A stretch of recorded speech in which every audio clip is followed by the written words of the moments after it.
up like a man and give us a call sign. Or beat it.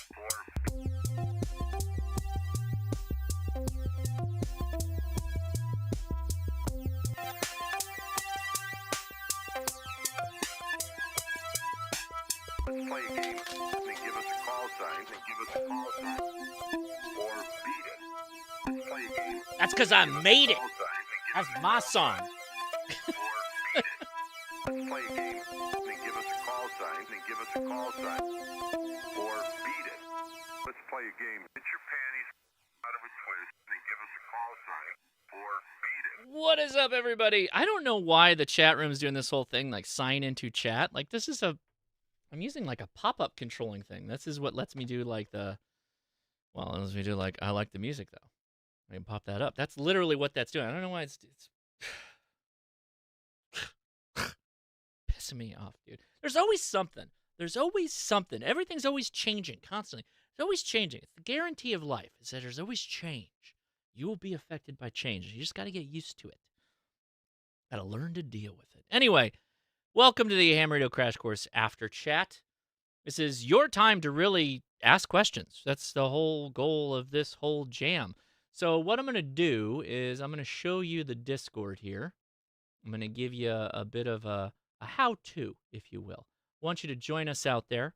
Best way to do that is make sure, one, that I'm in the right chat so I don't get myself in trouble again. But let's see. Oh, yeah, somebody had a quite an event, it looks like. Very, very cool. Looks like there was a YouTuber meetup, or at least a POTA meetup. Look at that. Literally, I know most of those. There's only one person I don't know in that group. Okay. Anyway, if you join us on the after chat, or you'll see, if you join us on the Discord, that's the best way to do this because you can talk to us. We want you to talk to us, though, because a lot of these questions that people ask, no doubt, we always have to go back as like a follow-on. We need like a little bit more info or maybe a multiple bit of infos to be able to get what we need. But, okay, so scroll down, right? Here's the server. It's like IRC, right? These are all the chat rooms. So this is where you go to memes. You want to see the greatest ham radio. I don't know why that's ham radio related, but okay, right? But this one cracked me the heck up. That, so good. Whoever did that, so good. And one of the Paul brothers got absolutely clocked. But anyway, if you scroll down to live-stream, and you can scroll down, look at all these people are already talking. And then two below that, it says live stream after chat. That's the voice chat, right? It's where we're going to actually talk, right? So you'll be able to hear us talk, and we're going to be able to use that to be able to communicate with you. To be able to talk, though, you got to scroll down here to user settings. Click on that. And then go to, I don't need streamer mode, but anyway, here you go.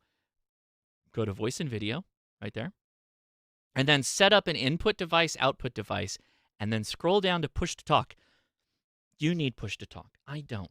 It's my server. Sorry. It's just kind of how it works. But set push to talk. It helps because a lot of people talking at the same time. I am in an enclosed space. It's my own domain. But we don't know what your domain's like. So set a push to talk button. And then click to join. And then it'll get you right in there. So there you go. Can I just X out of that? There we go. All right. We want to answer your questions.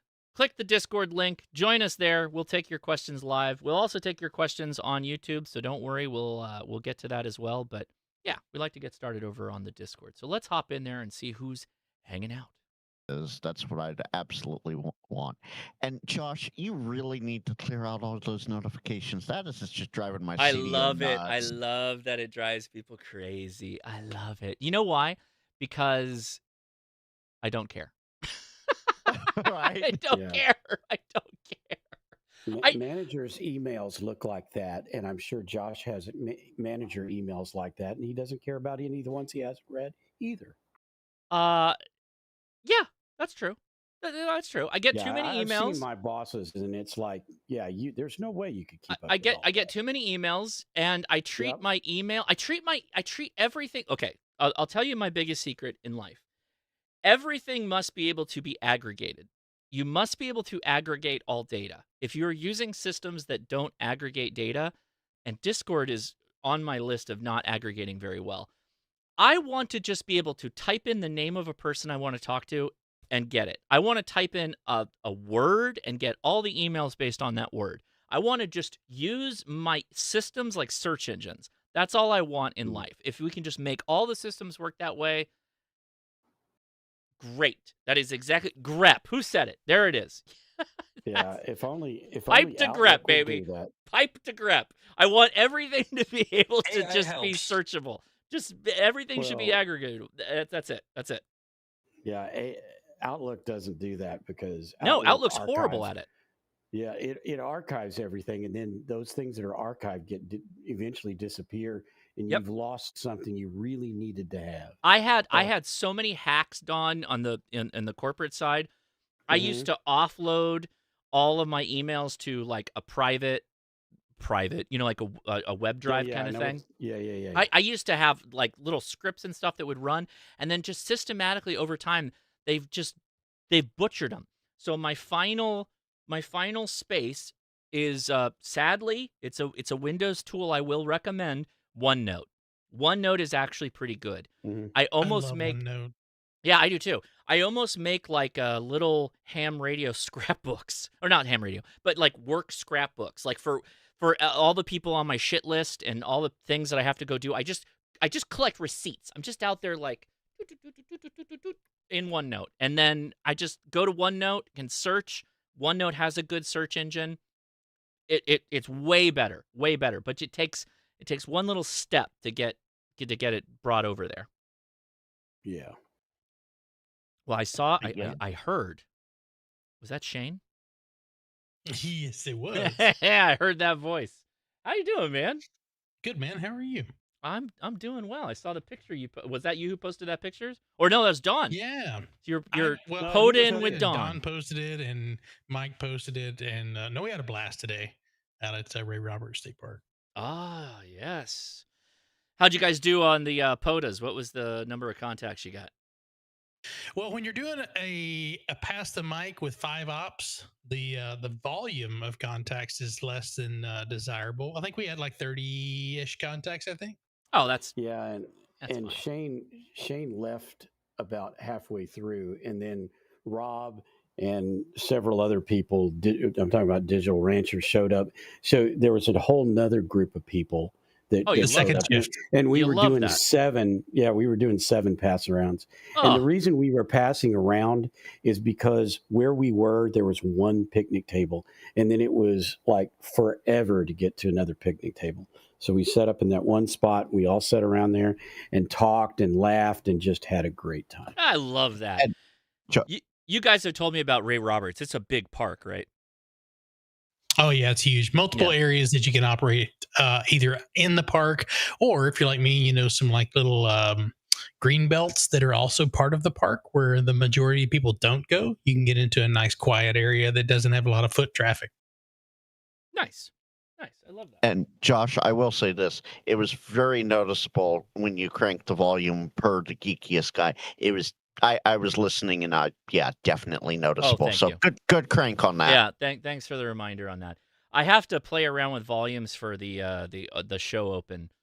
Anyway, one day I'll get a grown up mixer and be a real boy, but right now we just play around with what we A can. real YouTuber. One day I'll be a real YouTuber. There's always something you could be doing better at in this area. But yeah, okay. Well, yeah, it's not the new PC. It's definitely not the new PC, because the new PC can do everything you'd ever want and more. But yes, thank you for the reminder. Always tell me. Always correct me. I don't care. I'm wrong all the time. I'll continue to be wrong, almost as though I can't help it. Anyway, here we are in the after chat. We'd like to kick things off for you newcomers. So we've given you a little bit of time to get started on Discord, get all set up. Is there anyone here for the first time that would like to say hi or ask a question? Come forward now and introduce yourself, and we'll talk with you. How's it going? Gotta hit Howdy. that. Hey, I got Lynx. Is it Lynx? KR4GYP. How you doing, man? Doing all right. I got into the ham radio stuff a couple 2-3 months ago. A buddy of mine was real excited for it, and wanted to take the test, and I'm pretty good at test taking, so I was like, here, I'll do it with you, and it'll be fun. And So- was it fun? Did you have fun? Yeah. I got Nice. my technician license and went 3-4 weeks later or something and got the general. Oh, Nice. okay. That's the HRCC way, is go straight to general. So where are you at now? Have you got a radio? Have you talked to anybody? Are you just kind of hanging out, deciding what to do, or what are your thoughts? I'm in Mobile right now. I've gotten on the repeaters and talked a little bit on there. I really don't have a whole lot to say, so I mostly just lurk. Don't do a whole lot outside of that, but lots of cool stuff. I just don't have the funds to be able to dive into getting crazy with it yet. What kind of repeater situation is out there? Like how many repeaters are in Mobile? I'm only familiar with Huntsville, so you'll have to tell me what it's like in Mobile. There's more than there should be. There's so many. Like Are I decently active? Yeah. There's Okay. if I put a radio on, there's people talking kind of all the. I wouldn't say all the time, but like it's pretty frequent. So that, by the way, congratulations, because that's probably a rarity for a lot of folks these days. I'm in an area, it's a target rich environment, but a lot of repeaters are not active. So the fact that you have a decent amount and it's relatively active is good. Have you gone out and done any kind of, well, I guess you just got your general, so you're not really on HF proper yet, right? No, sir, not yet. Is that something you're interested in doing? Parks on the air or playing around building antennas? What are you thinking about? I really want to get into the NVIS stuff. It would be pretty cool to communicate to, like, my mom lives 75-ish miles away. Okay. And from what I've seen, NVIS seems like a solid way to do that. So that would be neat to do. So that's kind of what I'm. Bit of a self-reliance thing going on there. Yeah, well, maybe a little bit self-reliance, a little bit because I can. Oh, okay. There you actually, that's the best Venn diagram when the two circles overlap in that way. So I love it. Yeah, 80 meters is probably the best NVIS. 40 meters will work too, but it's just a dipole, man. That's all you got to do. Get it about like 4 feet off the ground, horizontal to the ground, and you'll be cooking. You do want 100 watts though. You shouldn't probably do it with QRP, just to be more consistent. I've seen some videos where someone they were doing NVIS, or they said they were doing NVIS, and they got like 60-ish miles or so, and they said they were only transmitting with 4 watts, and I was like, that seems crazy low to me. But yeah, no, no. So it's the game of, I want all the firepower, like when I absolutely need it. Like if you're talking about a true emergency communication situation, then I want as much firepower I can bring to bear, and I'll just dial back the power, if you will, for the contact, right? So if I'm running on batteries, I'm truly off grid, I still want a 100 watt radio, but I want then the capability to dial it back just to be able to make the contact in case I need that 100 watts versus to start out with only 5 or 10 watts and then to be able to go no higher than that. So yeah, absolutely. Explore the space of lowering the power output because you want to keep that little envelope of communication small. But if you need it, then it's nice to have it. Yeah, I see what you're saying. Yeah, no, 100%, 100%. I think the HF radios I have been looking at, like I'm kind of preferring to look towards the 200 watt radios. You're looking at some expensive radios. What are we talking about? Like a 7760? I have no idea what that means. So 200 watt. Okay, so generally most HF radios are 100 watt base stations. The little boxy things that you would put on a table, those are 100 watt radios. There are not many 200 watt radios on the market. The ones that are 200 watts are usually multiple thousands of dollars. Unless you add an amplifier. Yeah, unless you're talking about an amplifier. Yeah, I was looking at one of the ICOM like $4 or $5 grand radios. Oh, yeah, that's the 7760. Yeah, that I have one of those on my desktop. It's great. Not portable though. I wouldn't go portable with this personally. But yeah, it's a great radio. It's a lot of fun. Is that Just expensive. It is expensive. I got to tell you, I'm having a blast with the new 7300 Mark II. I've got it hooked up, and I've got the volume set up over HDMI. I know my 40 meters is a nightmare, guys. It's really bad. I'm still dealing with the post office trying to get them to quell their noise. But this is a great portable option because it has very low receive draw. So you can set it up and you can use it as a receiver. It's much less than the 70. Well, it's about 25% less than the 7300 Mark I on receive. Yeah, good radio. But is that kind of the way you're looking, or what are you thinking about? I don't know. Like I keep looking around and I'm like, I don't know the differences between these, and I can't tell like what's new, what's like good, what's recommended. I don't know what all I want to actually do with the radio. So every time I start looking at it, I'm just like, this is overwhelming, and I close the tab and then I go do something else. I can understand that. Do you have a ham club in your area that you might? And by the way, I highly recommend speed dating the ham clubs, as I've said before. Go to all the ham clubs, go to a meeting to all of them, and figure out like if you like the group, if you don't like the group. You don't have to join. Don't let anybody. It's not a pressured sale situation. Just go hang out and ask questions like, do you guys do parks on the air? Do you guys have like emergency preparedness, emergency communication? Are you part of that? Like, what do you do in that space? All the things that you're interested in. So like, say like, oh, I'm interested in building an 80-meter NVIS antenna. Are you guys, have you done anything like that? Is there anybody in the club who knows anything about that? And they'll talk to you for hours if they have experience in that area. Otherwise, they'll kind of be like, oh, we don't really do that here. And then you're just like, that's cool. You guys keep doing you, and I'm going to go check out some other places.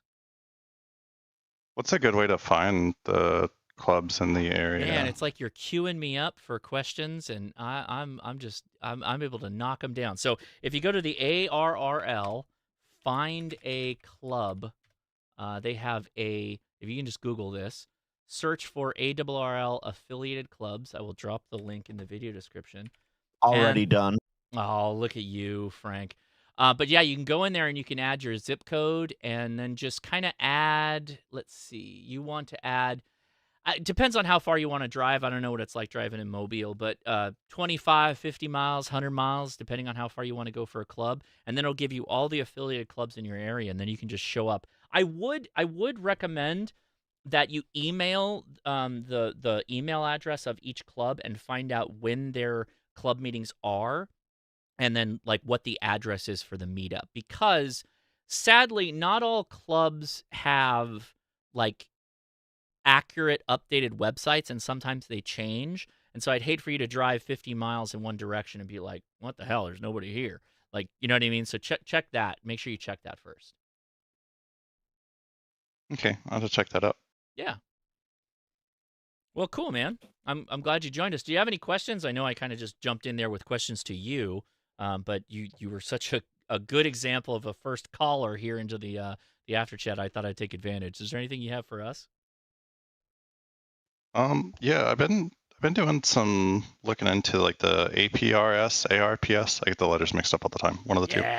All right. And it seems really interesting. The use case that I want or would want to use it for would be having a few radios and sharing the location information amongst the few radios, as opposed to going out and hitting like a digipeater and going out one of the eye gates. Mm-hmm.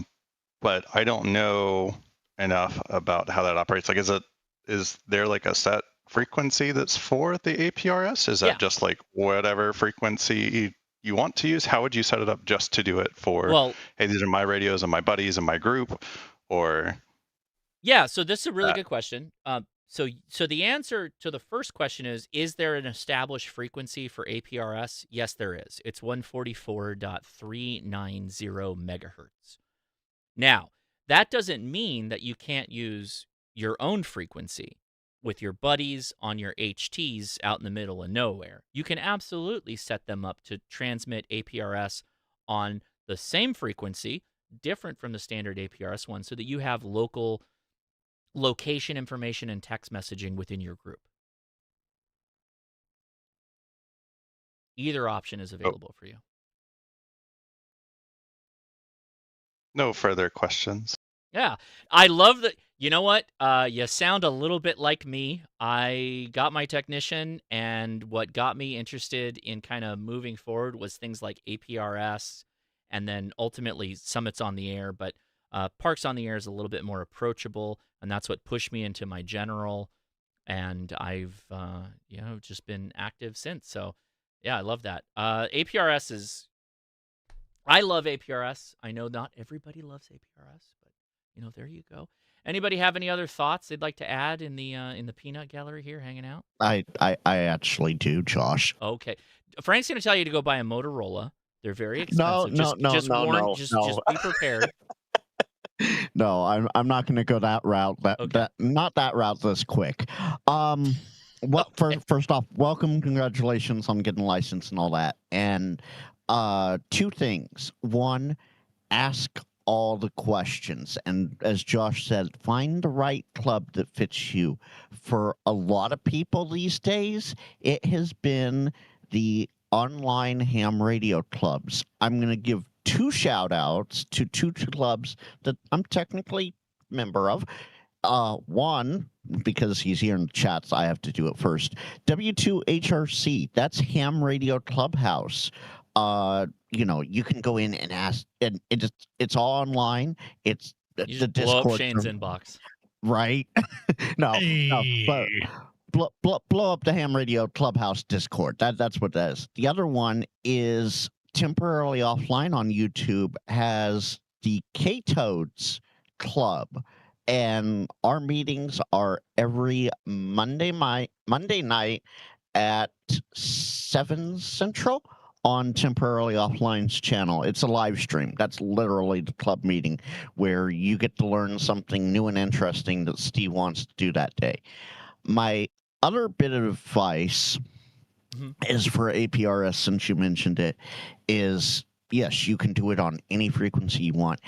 Do it within the digital part of the band, though. Learn where digital is okay. Learn where voice is okay. CW is good everywhere. And my last bit of advice, and this is a key one for all new watching people, if you're in Discord, Josh is also live streaming this, so he will post stuff up on screen.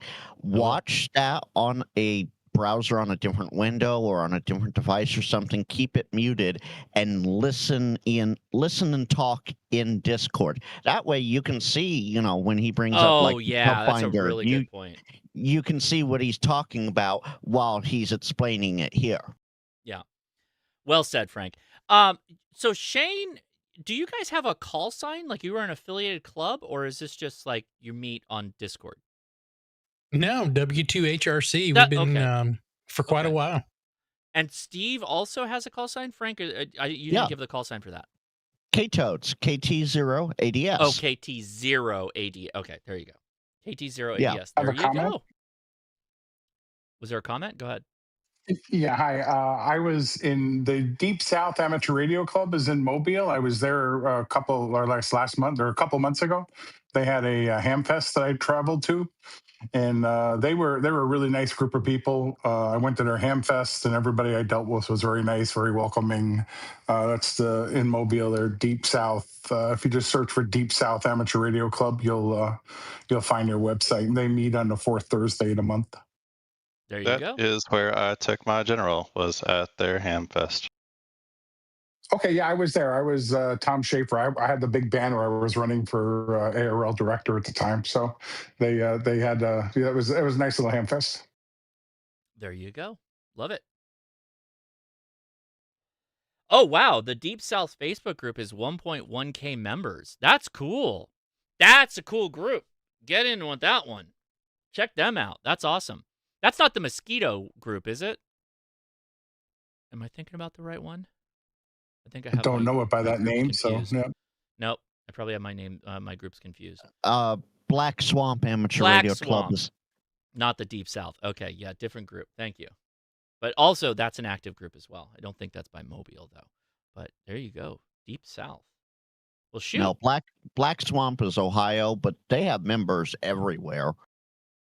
And since you mentioned online club, I know this might be too easy for our new member, or too early for our new member, but Long Island CW Club.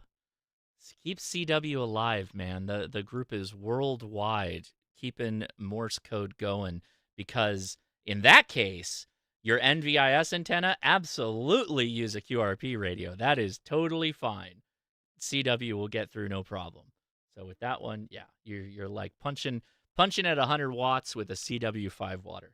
So good job. What is a QRP radio? QRP radio is 10 watts or lower, basically. Anything like ultra portable, kind of like that. Okay. Very good.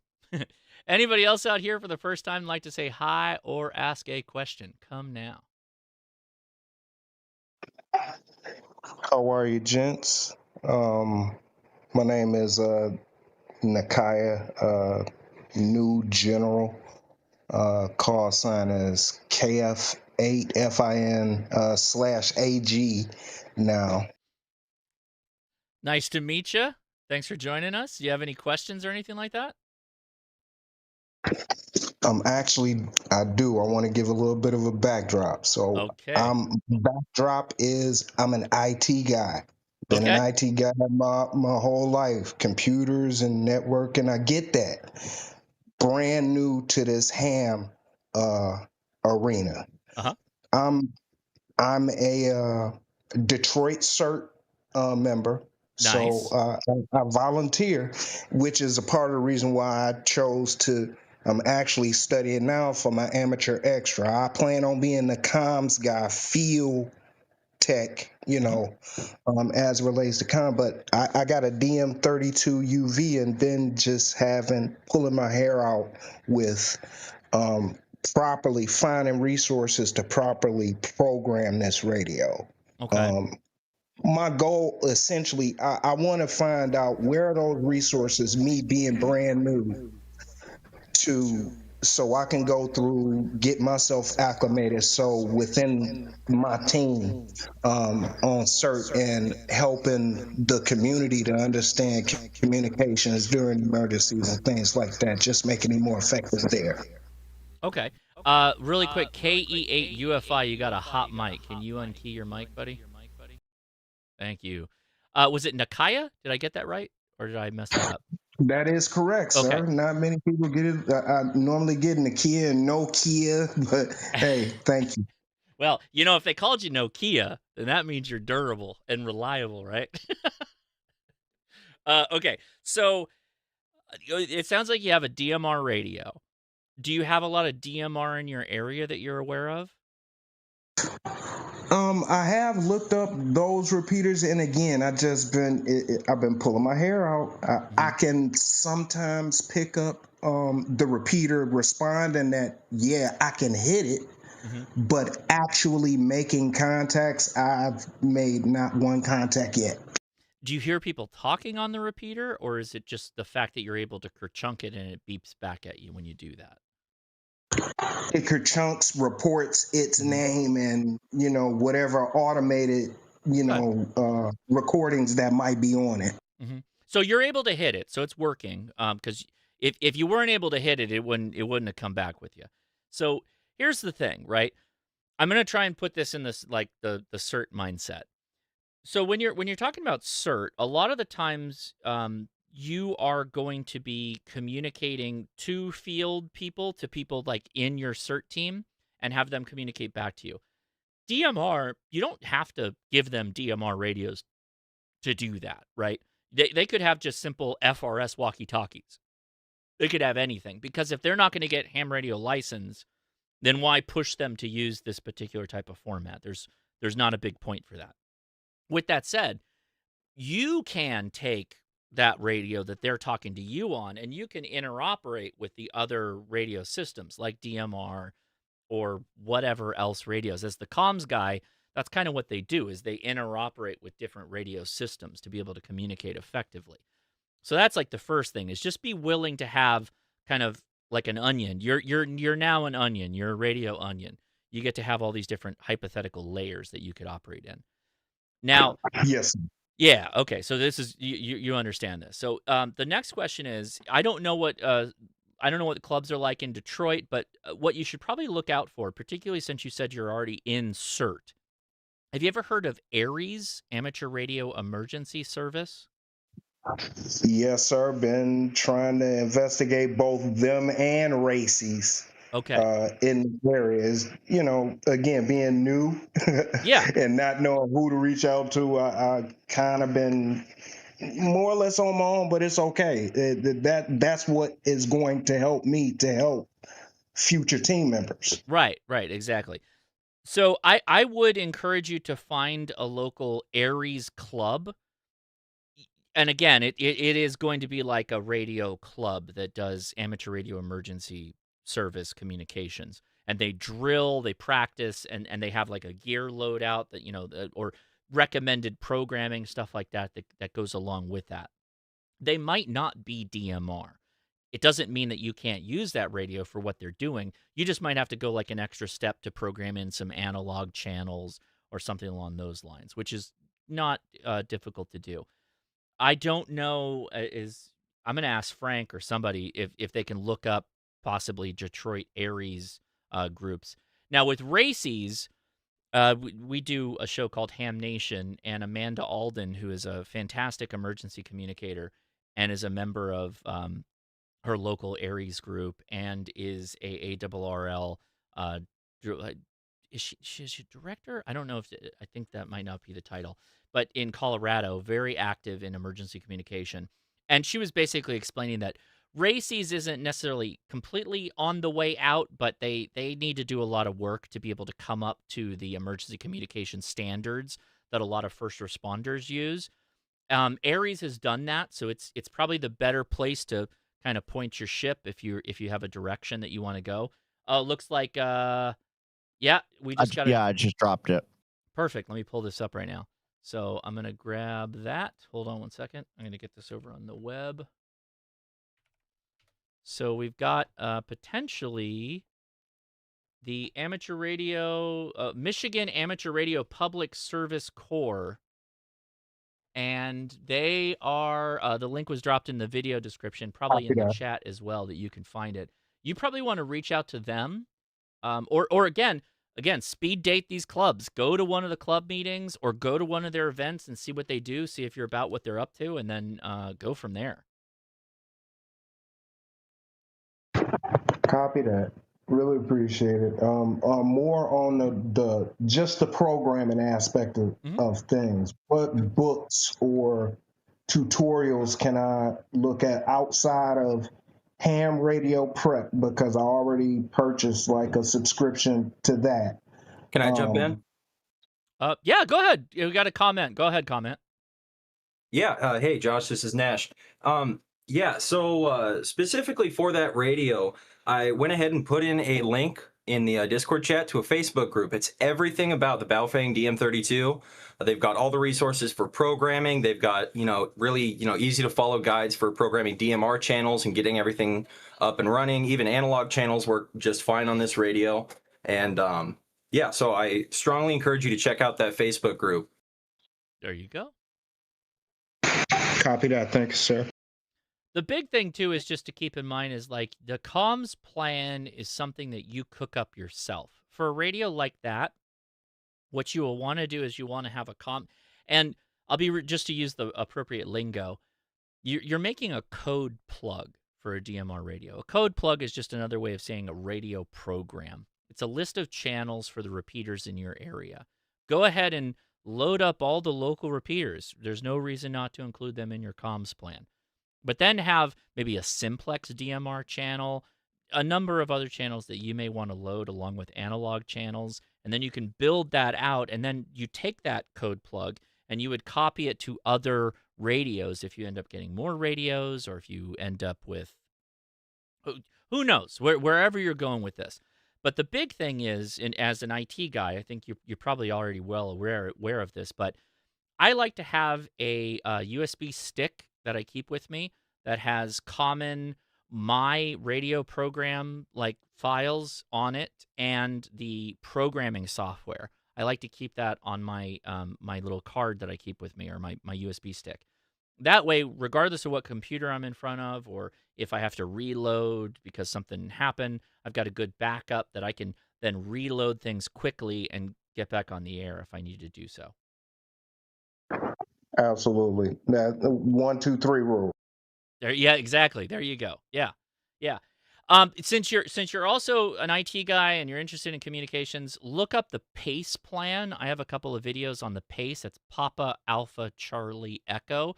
That is a really good approach to emergency communications by having multiple layers of communication at your disposal that are based off of what people are likely to be using in your area. Thank you for that as well, sir. Appreciate all the insight. Hey, well, thank you for And joining us. I appreciate it. and not only that, our wonderful Heather here in chat dropped the video link for San Diego Aries. I know it's out of your area, but she does say look at other Aries YouTube channels for interesting videos, because you never know what you might learn from another Aries area. Yeah, I realized too. I have to do a proper Amanda thing, or else she's gonna call me out. She's section manager. Section manager. Thank you. The NIMS. You need to pull up the NIMS, the National Incident Management System for FEMA. That's going to be something you're going to want to take a look at as well. It's the NIFOG. That's the other one we want. NIFOG. Already got NIFOG. 100, 200, 700, 800, 317A. I'm on that too. Okay. Do you have a NIFOG yet? No idea what NIFOG is, so that one is new. Okay. So I just dropped NIFOG. the link. You dropped the link? Perfect. Yeah.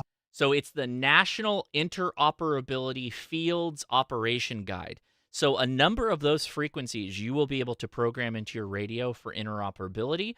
Now, I appreciate, just so you know, you really have to be careful here, because a number of those frequencies you might not have privileges to transmit on. And if there is active emergency coordination going on, you might not want to jump in on those frequencies. At the same time, there's nothing wrong with a little preparedness. Just be forewarned that you need to have the appropriate training or the understanding of the incident going on and coordinating appropriately. If you are not actively coordinating with anyone deployed to an emergency, you should not probably be transmitting on those frequencies. Okay, and now the instructor regurgitation of what he just said. If you ever have a question, is it okay for me to use this frequency? Don't. You know what if you know, you know, right? If you know, you know. If you're supposed to be on that If frequency, you got a you'll know. question, yeah, you got a question, and that's one thing like that I plan on transferring into being an emergency response. If you don't know, don't do it. Ask somebody first. But that's no reason that you can't use this for awareness and knowledge. Like, if these are the frequencies that the emergency responders are using in an emergency, then you should absolutely be listening to those frequencies, assuming you can, and getting information from that on what is going on. Just don't transmit. That's it. Absolutely. Love it. Thank you. Can anyone hear me? Yes. Yeah, I hear you. Go for it. All right, my name's Brian. I just passed my technician today. Hi, Brian. Congrats. Congrats, man. How's it going? Thanks, everyone. I used WM7X's testing service. I thought about signing up for yours, Josh, but I couldn't figure out what times you were doing it because I'm on the East Coast and you're on the West Coast. Oh, I'm a crazy person. The VE team has corrected me. I told people to go to the Discord, but I'm gonna make sure that I amend this. Oh, wait, hold on. Where is it? Where is it? Yep, here we go. We literally have a URL, and I'm a noob for not dropping the URL. I'm putting this. Jeez, come on now. Let's see. Will this one work? Yeah, we got a URL. This is what you want to do. It's testwithhrcc.com. We literally have a website. Hey, I'm an idiot. I haven't been using this. I'm literally going to update this in all of my posts because I keep screwing this up. And I'm sure that all the great VEs are like, Jesus, Josh just doesn't know what the hell's going on. So hold on, Josh. Yeah. I even have to correct you. It's not testwithhrcc.com. It's .online. It's .online. Sorry. Yeah. Thank you for correcting me. But there you go. So testwithhrcc.online, and there you go. You can register. You can figure out where they're doing their next thing.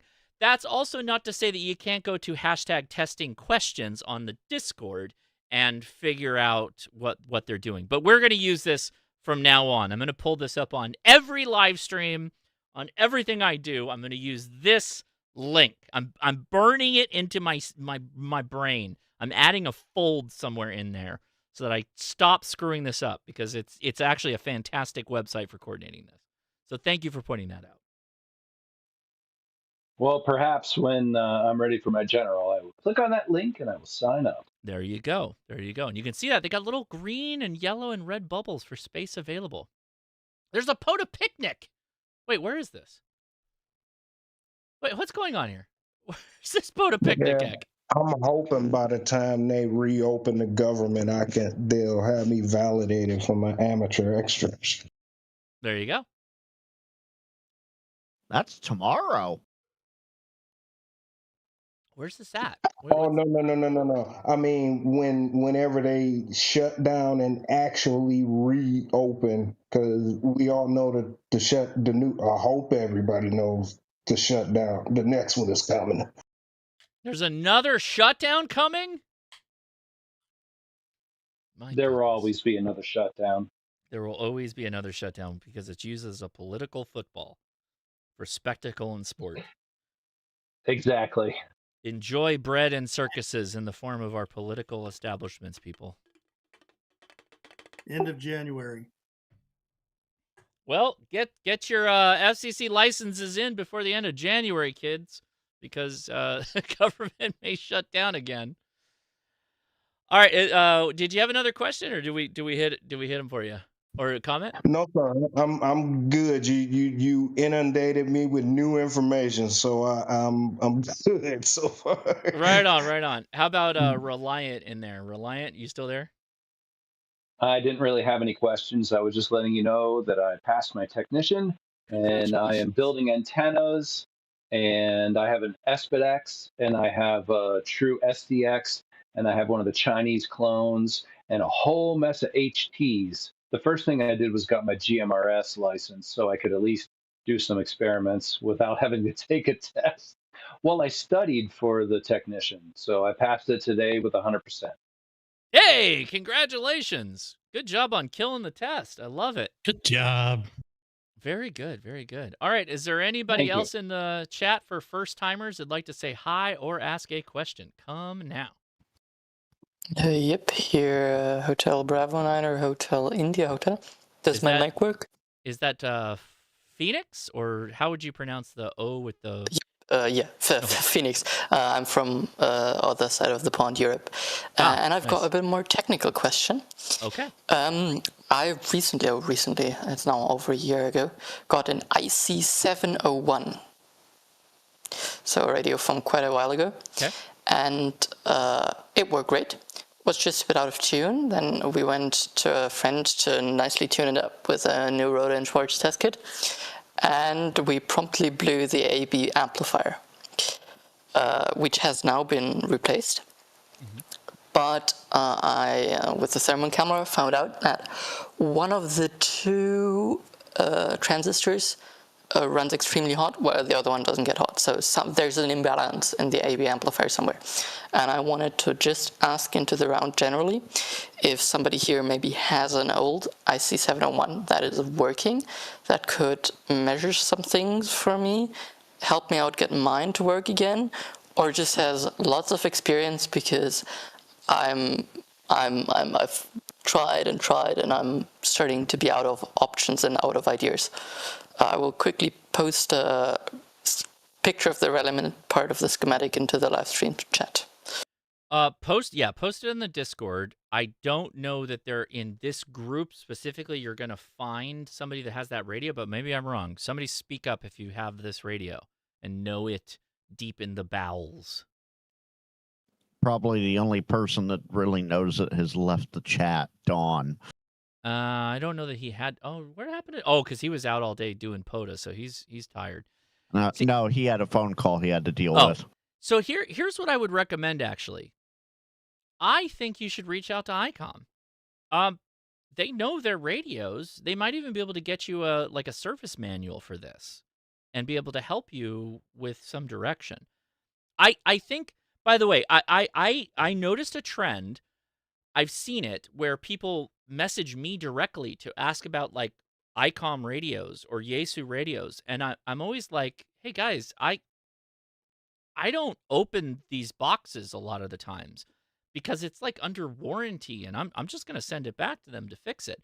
But then some of the stuff, when it becomes out of the warranty, I'm always gonna go back to the manufacturer first to get material from them to fix or repair, understand it better.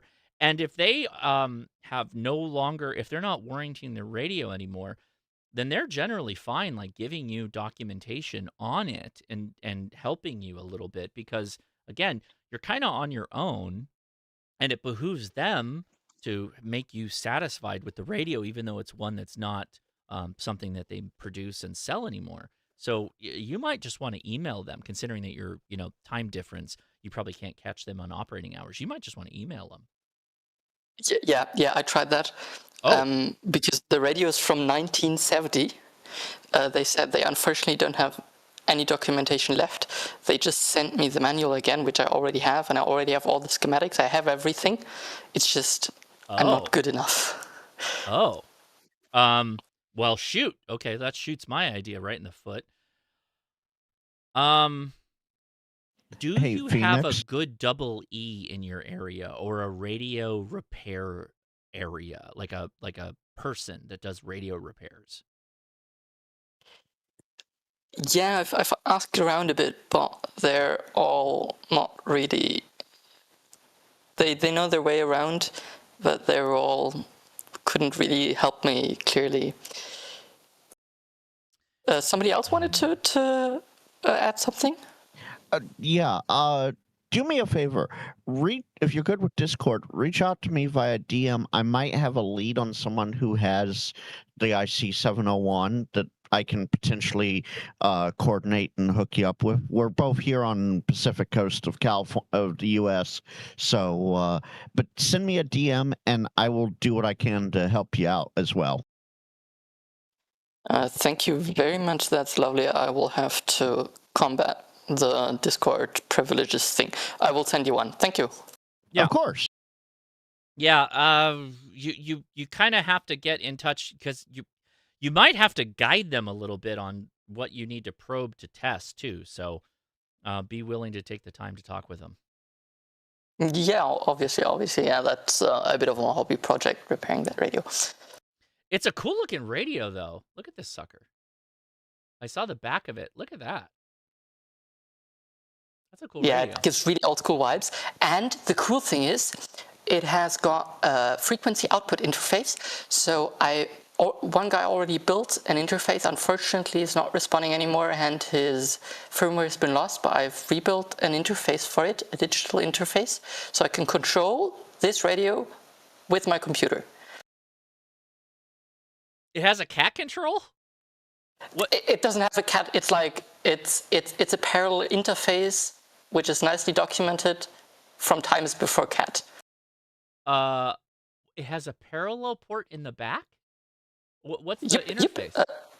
Oh, it's that chunky boy. It's the back. It's that really chunky square one, right? Yeah. It's the square one, and it's got just bytecode parallel output coded on there, and there is somebody who already built a CAT interface which emulates some kind of new ICOM device, and this, unfortunately, the firmware disappeared, but I was able to rebuild it, and the CAT works, so I can control it from my PC. So if I would be able to repair it, that would be a really nice thing. That's so cool. You're a ham among CI5. hams. Go ahead, Gray Man. What are you gonna say? Yeah, I was gonna say I think that's the predecessor to the CI5 interface. Yeah, exactly. That's awesome. Well, good for you, man. That's super cool. I love that you're doing that. That's cool.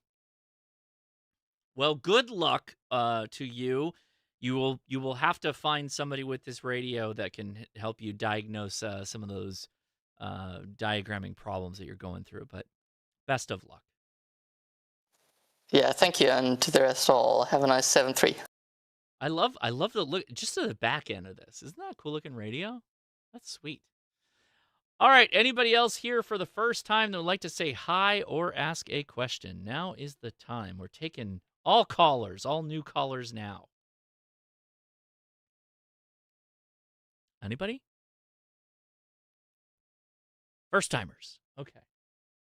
Well, we'll come back around. Lynx, go ahead.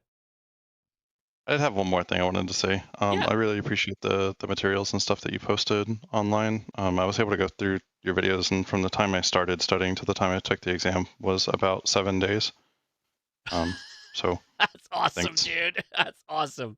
Well, I'm glad it helped. And congratulations again. Well, thank you for joining us. I appreciate that. Man.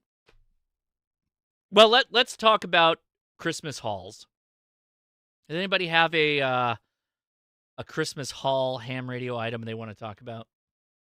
Yeah, I got a couple things for my FTM 150. I got the voice guide unit and the Bluetooth unit, which were both pretty fun to put in. Unfortunately, the SPU is out of stock, so that'll get at a later date. But it was fun to install the little modules for my radio, and I got the Bluetooth working, and it's a little bit quirky. You know, I hooked it up to my my car stereo, and the end call button acts as the push to talk. Oh, don't do that, I guess. Or wait, the end call button on what? Your steering wheel? Yeah. On that's my cool. radio's head unit, it would when it connects to the radio, instead of just connecting like it's an audio source, it also connects the microphone that's attached to this head unit. So it connects it like it's a phone call. And when I hit the end call button, because I was curious, it acted as the push to talk. Is it momentary, or do you have to just click it once and it's PTT It's and a then click it toggle. again? It's a toggle. That's even better. Yeah, That's so you can just push it cool. once and then you talk to your friends or whatever, and then push it and you stop talking. I thought it was kind of lame at first, but yeah, that is kind of cool. That's exactly what you want. That's awesome. So what kind of mic are you using for that? Are you just using the stock mic and you just like hook it on the seatbelt, or what are you doing? Actually, no, you don't need the radio's mic at all. It uses the mic from your actual from your car that's hooked up to your head unit. Yeah, I have an aftermarket head unit, and you know it's got the microphone that's hooked up to that, and it just uses that for the radio's microphone. So you get a big hit in audio quality, but you know certainly more convenient. Yeah, so help me out. So I listen to a lot of audiobooks on my actual radio when it's connected to, you know, Apple Play, whatever. Does it override all of that and you're just radio all the time, everywhere kind of thing, or does it split? Well, I haven't tested that out, but being that it does come up as a phone call, I'm going to imagine that it blocks everything else out and it's radio only. So for that reason, I'm not doing the Bluetooth there, but I might do it, you know, as a headset while I'm playing with the 891 because, you know, I've got both of those in my car. Nice. Well, there you go. That's cool. Cool. Well, hey, you got a solution there. So you got some fun you can do with that. So that's awesome. Absolutely. All righty. Oh, we got a radio station. Radio station AD0IM says new Bengali Intrepid and QMX for Christmas. I imagine the Bengali is way more expensive than the Intrepid. Sorry, the Bengali Intrepid is way more expensive than the QMX. I'm curious. Oh, I love that we got Hulk Hogan there. Bengali Intrepid. I wanna pull this up here. Oh,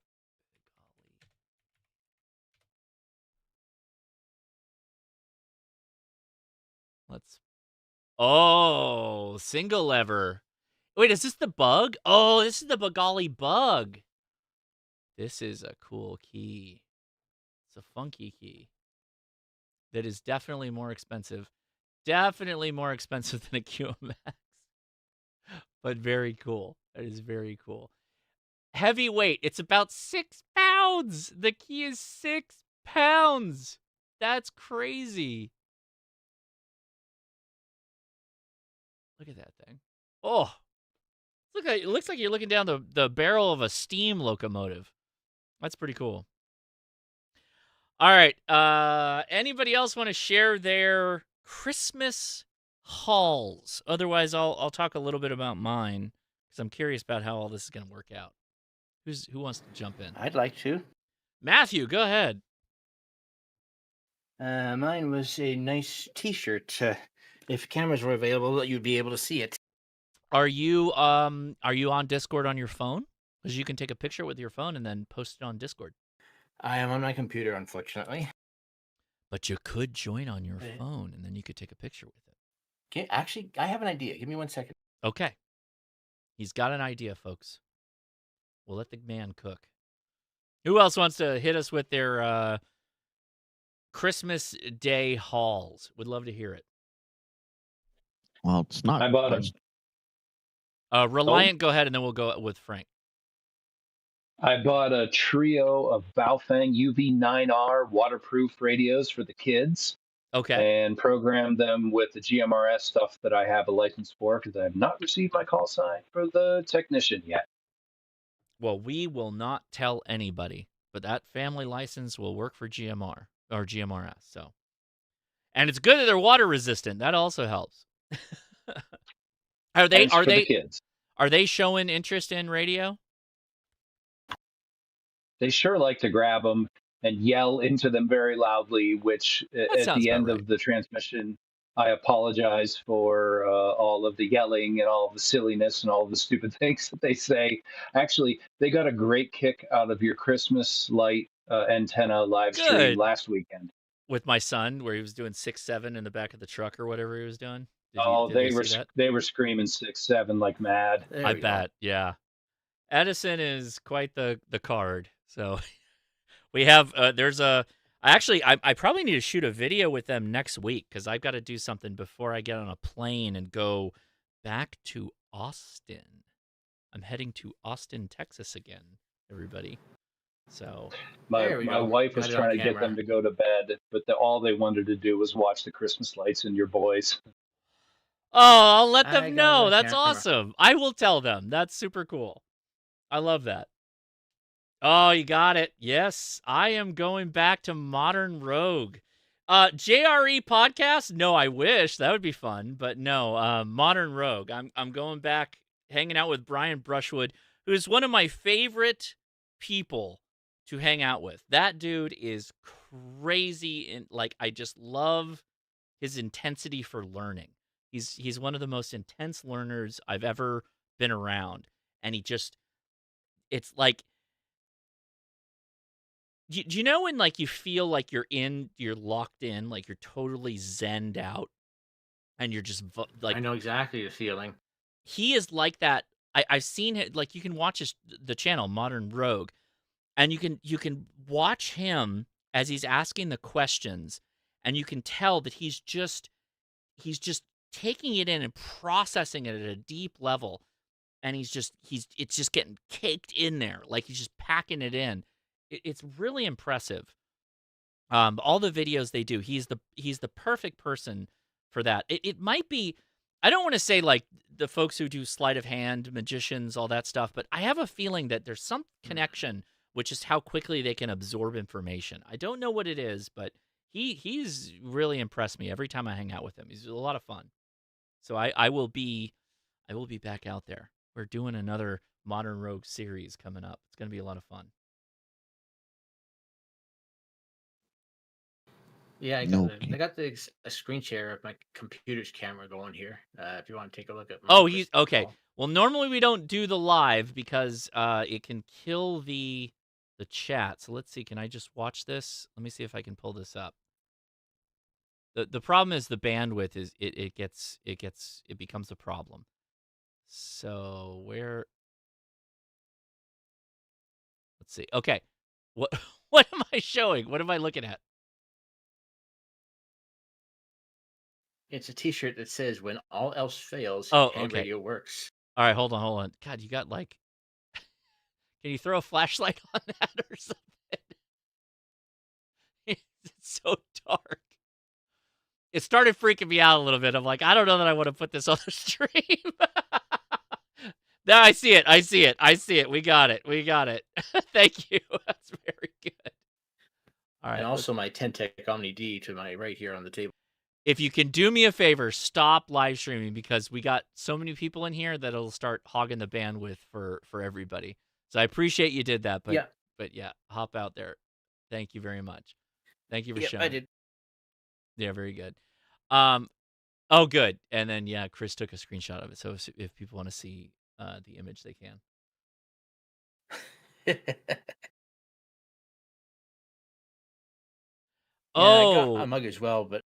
I got a mug as well, but that's also in the dishwasher. Yeah. Schwood taught me how to order cigars and not look like a chooch. Skill I have many times. A skill I have learned many times. A skill I have used many times. Got it. How do you order a cigar? Like if you're talking about like going to a cigar bar? You can't DX on a double. Well, no, you can't DX on an NFED. We already know that. It's not allowed. As a cigar smoker, I'm curious what that word is. Yeah, chooch. You talking about chooch? Yeah. Well, okay. So Josh, that is the gentleman of leisure, and he is here in the voice chat. He just is muted. Well, hopefully he dials in to help us understand. By the way, to get something to chooch generally means that you get it to work. But maybe I'm pronouncing that wrong, that word incorrectly. On the East Coast, chooch is inappropriate. Oh, on the East Coast. On the East Coast, they say. Chooch just means that something can work. Like you got to go to the Urban function. Dictionary. I'm sure it's something different. Yeah, go to the Urban Dictionary. Shane, back us up on the Urban Dictionary. I'll let you pull that up. Okay, so here I will tell you my explicit, very particular things how to shop for a cigar. First, one must smoke a bunch of cigars, and then you buy what you like. Doing anything other than that is like, unless you're sampling and trying something new, like just, I don't know. I always just tell people it's like, hey, smoke a lot of cigars, and then chooch is spelled differently from that other word. So maybe I'm pronouncing. Aha. Okay. All right.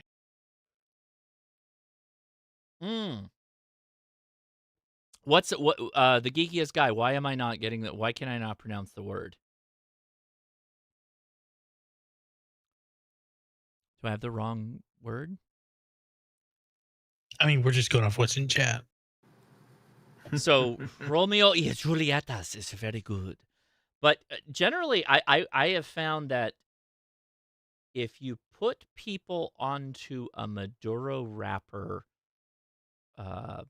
Robustos, that is, you get most of the way there with a lot of people. A Robusto is about the biggest cigar that most people want to sit and enjoy. and a Maduro wrapper has enough flavor that they will enjoy the time that they have with it. Anything other than that, and you're now dealing with like connoisseurs of cigars. I mean, Maduro's like a fermented cigar, so it's going to be in your face most of the time. But like if you do a Connecticut wrapper or a Cameroon, those are kind of light and mild. So it depends on what you're like. I always tell people, what kind of beer do you like? Do you like something that's in your face, or do you like something that's kind of subtle and sweet? And then you can go from there. Yeah, I guess that's a good way of looking at it. I guess ask them questions like we're doing out here. That should probably be the way to do it. But I've always found that people have such problems like smoking cigars to begin with.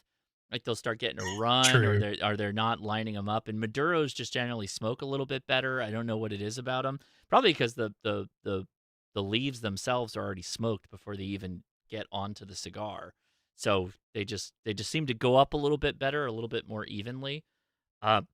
But that's also maker and cost and quality and all that stuff that goes into it. The real answer is, if you think you'll like it, find geez. God, what would you say? Now I'm If you I'm gonna put myself at $1. I'm going to put myself at $1 mark that I don't really want to drop the recommendations that I have. Tatawahes are really good to get started with. If you can still, that's not bad. Tatawahes are really solid, but I really like Padrones and Arturo Fuentes. So the Oliva V. Yes. Yeah. Or Avos. V, the Avos are good too. Maduro, the Avo Cincos are good. The Avo Cinco Nicaragua is really good. All that's in between the $8 and $10 price range. Mm-hmm.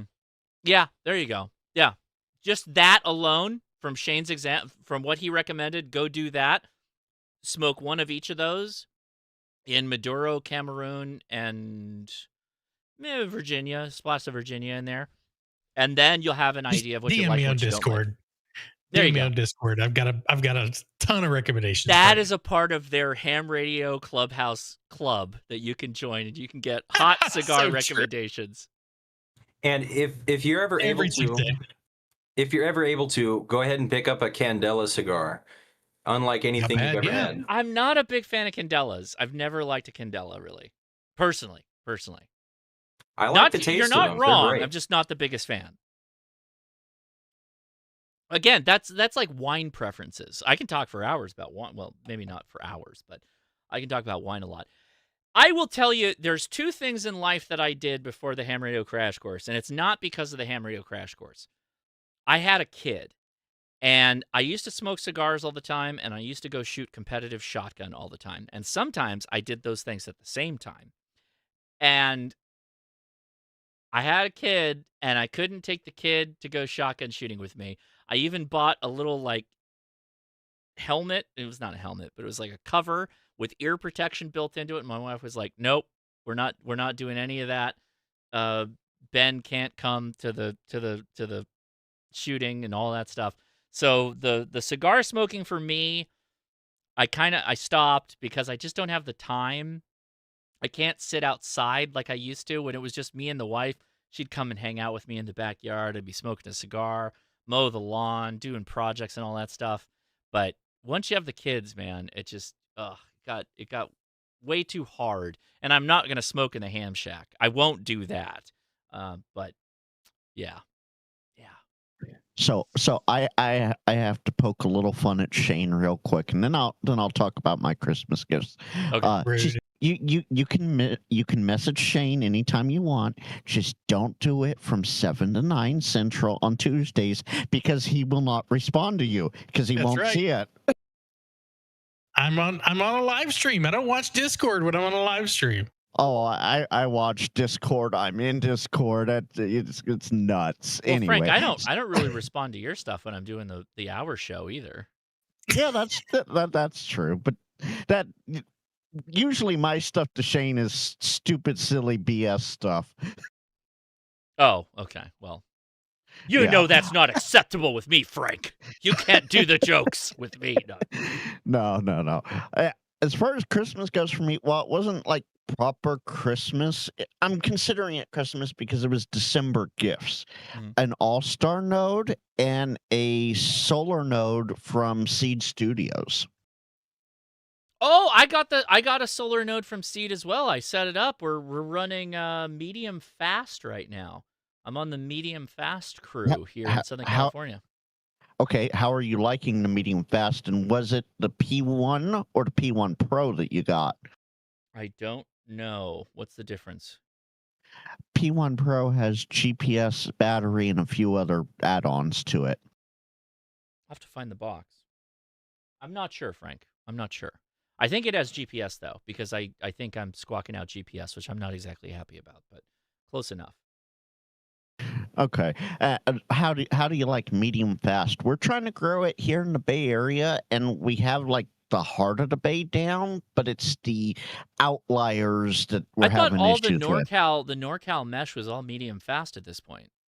Oh no, they're still good 200-300 nodes that are long fast still. Oh yeah, you got to get onto medium fast in a high dense area. Medium fast is where it's at.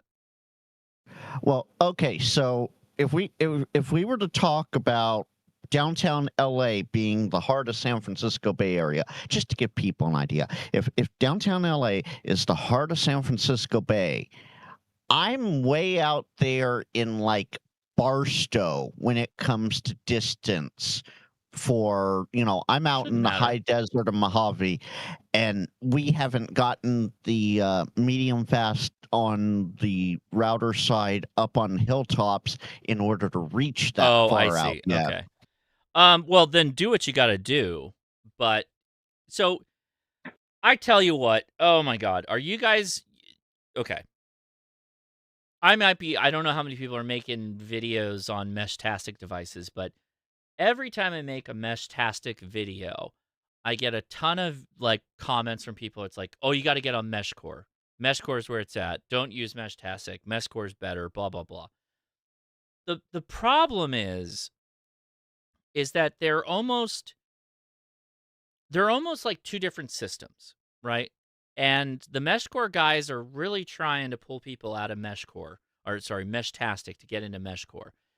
And they're doing it in a way that I'm not exactly thrilled with, the way they do these drive-by comments and all that stuff. Meshcore is a byproduct of people that wanted certain things in Meshtastic but didn't like the way they did it, or they didn't respond fast enough. So they just decided to make a whole nother system. It's sort of like there's some drama behind that too. Yeah, sort of like Brandmeister wasn't enough for people. Yes. So TGIF Yes. was built, and then Yes. something else was Yes. built. Yeah. By the way, I think we said Meshtastic enough because our mesh dealer's now over in YouTube chat. Hi, Dave. Yeah, but it's turned into this like nerd competition. It's starting to feel like HD DVD versus Blu-ray and all that stuff. The reality is that they both work. The difference is that people are getting too jammed up with like propaganda. So the reality is that Meshtastic, if you run it in long fast in a very busy urban environment, then yeah, it's going to get congestion. It's going to get drop packets. It's going to do all this stuff. But if you run it in medium fast, then you're going to have much less problems. You're not going to have an issue. The difference is that Meshtastic defaults to long fast, so you have to get people off of that. Meshcore, though, you have to like have repeaters set up to be able to use it effectively, to utilize it, and that's part of the system. So it's much less ad hoc. Meshtastic is built off of ad hoc meshing. Meshcore is not. It's built off of like you must put repeater on roof, or not even roof, on mountaintop to be able to like propagate correctly. I will do a video on it, but oh my God, I'm getting a little I guess it's because I know more about Meshtastic before Meshcore existed, and then I know how Meshcore came about and the story of all of that. And I'm a little bit like, technology-wise, you guys are like, yeah, there's lots of good parts about Meshcore, but how we got here is not so great, and I don't know how to tell the story of that right now. It's something I've been it's something I've not wanted to dive in on, but I feel like I have to at this point. Somebody mentioned it before too, that Meshcore and Meshtastic is like splitting off like DMR, Yaesu System Fusion, D-Star. It's too many of them, you end up having a problem where there's too many different options out there, so nobody actually standardizes to one type of thing. Well, it's that, but like you also have to consider that it. Oh God. Okay, I'm gonna start diving in a little bit. Part of the reason that Meshcore exists is because someone got a cease and desist letter for trying to sell stuff using Meshtastic as a part of their merchandise. And that led to the big push for Meshcore because they could kind of like own it and make money off of it. I don't think there's an insignificant impact to that. And I don't know how to dive in on that other than like, yeah, that's kind of what happened. So one thing that is on my list to get, and I want to get it hooked up, but right now it's out of stock. So Josh, I'm gonna do what Vince and everyone else does. I'm gonna spend your money for you. Let me drop the link here. They thanks to Dave, thanks to dealer Dave, there is a temperature, humidity, and barometric sensor that you can put into that solar node. I just dropped a link for it. It is currently back ordered here in the US, but you can put that in there and basically have a mini weather station alongside that solar node. Okay. I like that. I'm just waiting for that to show in stock in the U.S. warehouse, and I am snatching it up. James Hannibal, generally agree with your sentiment. Always 100%. You always usually have a good take on a lot of this stuff, and I agree with that. I do. I question how we get there sometimes. Right, so that's the difficulty with making a video is that I want to be objective, but then I have a lot of the background information because I get to talk to people and people generally will just give me straight answers and stuff like that. And there's some dirt in the back of like all of this. It's like, Jesus, like what the hell, man?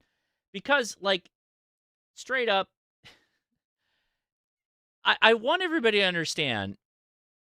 Like when we're talking about ham radio, right? It requires a license. It requires all this stuff. Like there's baggage to get into amateur radio. So to become a consumer of amateur radio, it's kind of like it's a harder gate to vault. You got to hop over that. You got to hop over that fence versus just like click the little thing and walk in. With Meshtastic, there is a ton of people that have put themselves into the space because because they want to make a product and they're selling a product and they're making money off of it. So now money's involved and people get really antsy in the pantsy when you're talking about money and how you review their stuff, and they get really angry about stuff. And that this is not taking away from any. I will be objective about all of this. Don't worry. But when you're talking about some of these standards and this other stuff, like there's real money behind the people that are pushing for other people to be spokespersons on their behalf. And so when I see the comments on like, oh, Meshtastic sucks, go to Meshcore, this is the best, like it solves all the problems. That is somebody who's been kind of turned into a puppet of somebody who's probably making money off of Meshcore. And they're just like regurgitating ideas and concepts without them actually knowing or doing a fair comparison between the two. Like, sadly, the comms channel, he did a versus video in quotes, where all he did was talk about Mesh Core, and he didn't talk about Meshtastic. He didn't actually explore the other modes.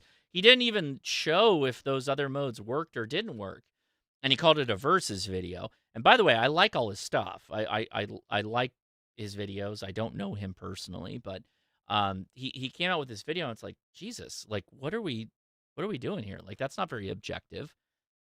So I don't know. I don't know. It's going to be a can of worms when I drop the video. Let me just say that.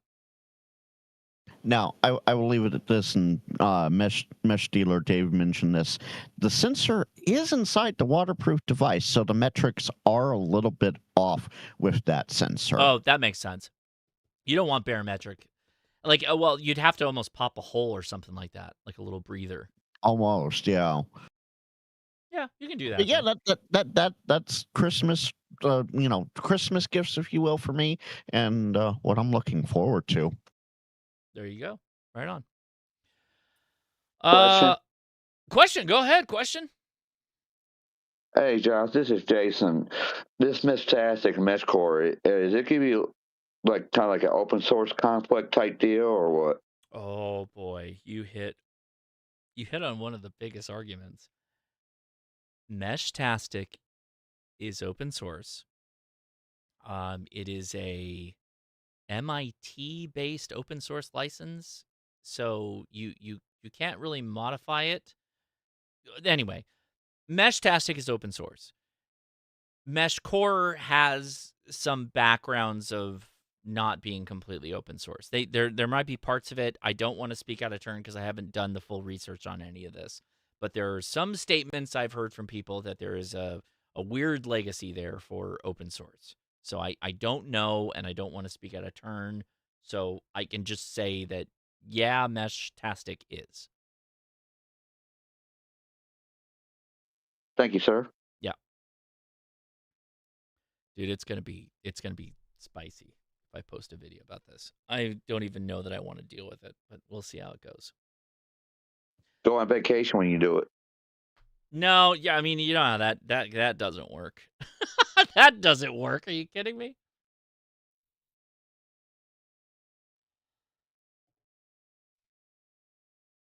I'm gonna run to the restroom really fast. So, Frank, will you? Let's see. Go to questions. Go to questions. I will be right back. Yeah. Now that I got the memes going, and I got the classic memes. I pulled up the classic memes for this one. So, Oh, the classics. get in on the Awesome. classics. I will be right back. Go ahead, run it. All right. Do we have any questions, Discord or YouTube? I have one. Yeah. Is ALE popular? In ham radio, yes and no. It's more a more military thing as far as I know. I've used it a couple times, but it's not ham popular. Does anyone else have anything? There are, I can add one thing. There are on 30 meters where they do a lot of digital, like, I want to say bulletin boards, but message forwarding and things like that. They might do ALE. And I don't know if WinLink, anybody's kind of made WinLink do ALE, but yeah, I agree, Frank. It's more popular in the military and like FEMA and things like that for systems. Okay. Or Mars systems too. Or is that Jason? I said they use a lot of Mars system too. Okay. And yeah, as Tom mentioned, ALE does have some practicality in the WinLink setup. You can jump from, try this node, oh, it doesn't work, try that node, oh, it doesn't work, try another, and go between the bands. I know FT8 sort of kind of does that as well, but I think that's mostly for listening. It is for listening on FT8, yeah.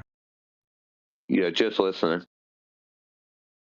Yeah, but look into WinLink if you're interested in ALE. Look into WinLink and what it does, because you can set up the clients, I believe, to trying the different nodes. A byproduct of that is if the different nodes are on different bands. The one thing I don't know if it does is if it'll check like the maximum usable frequency and look, hey, at this time of day, what band should I be using? I don't know if you can define that information at all for it, though. All right. Thank you. Of course. Anyone else with a question here in Discord or over on YouTube? Because I am watching the YouTube chat as well.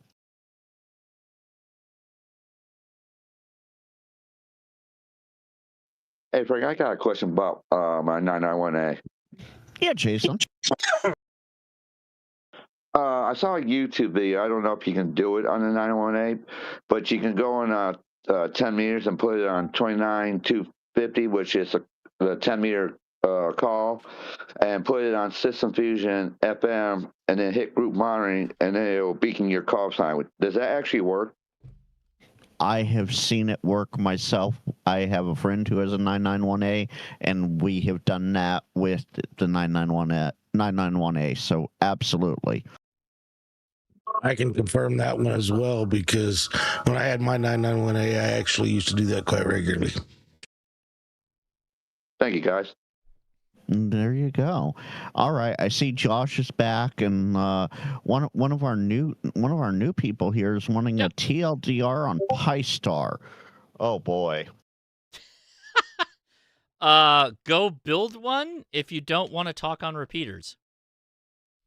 So a PyStar and all the other variants of hotspots are to allow you internet connection to DMR talk groups and D-Star talk groups and Yaesu System Fusion group chats or whatever they call them. It just allows you to do that without having to go through a repeater.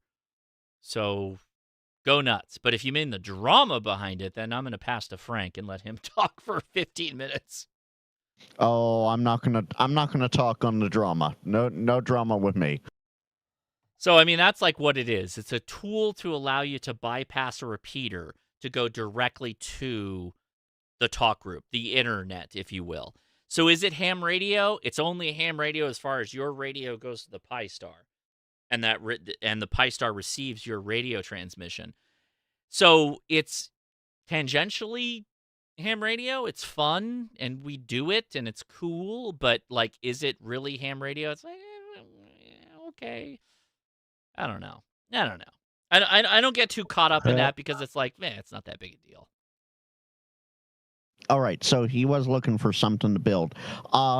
Yeah, they offer them pre-built if you want to make it stupid simple. But yeah, you need a PyStar 02W at the minimum and an MMDVM board, and that's literally it.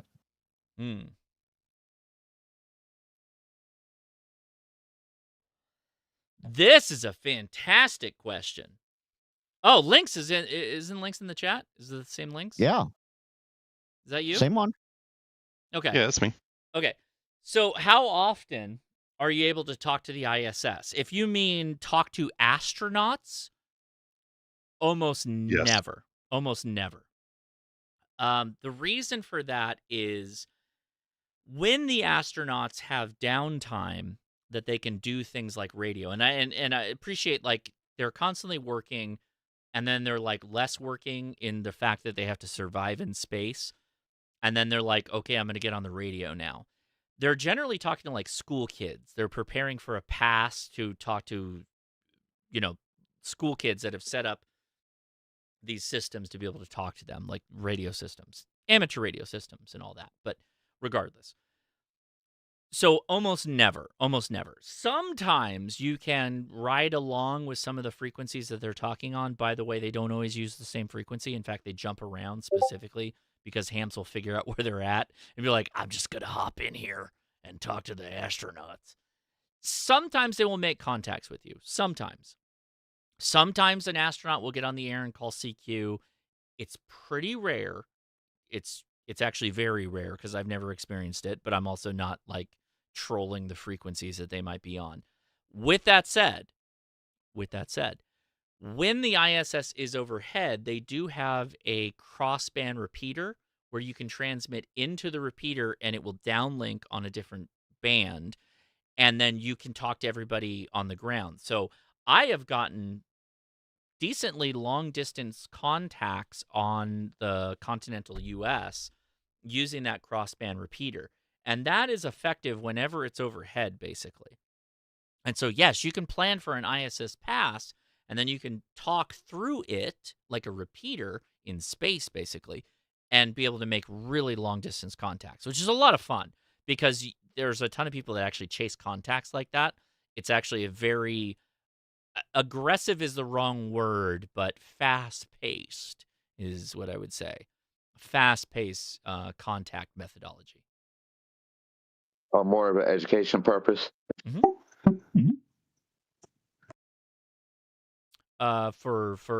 So amateur radio ISS is APRS. APRS is the one that generally coordinates the on-the-ground communication side of these schools that have set up radio stations to be able to communicate with the ISS. I guess my oldest has this. Is it this year? It may not work. I may have to do it with the youngest one. But I'm kind of thinking about trying to put something together like that because I think that would be a lot of fun.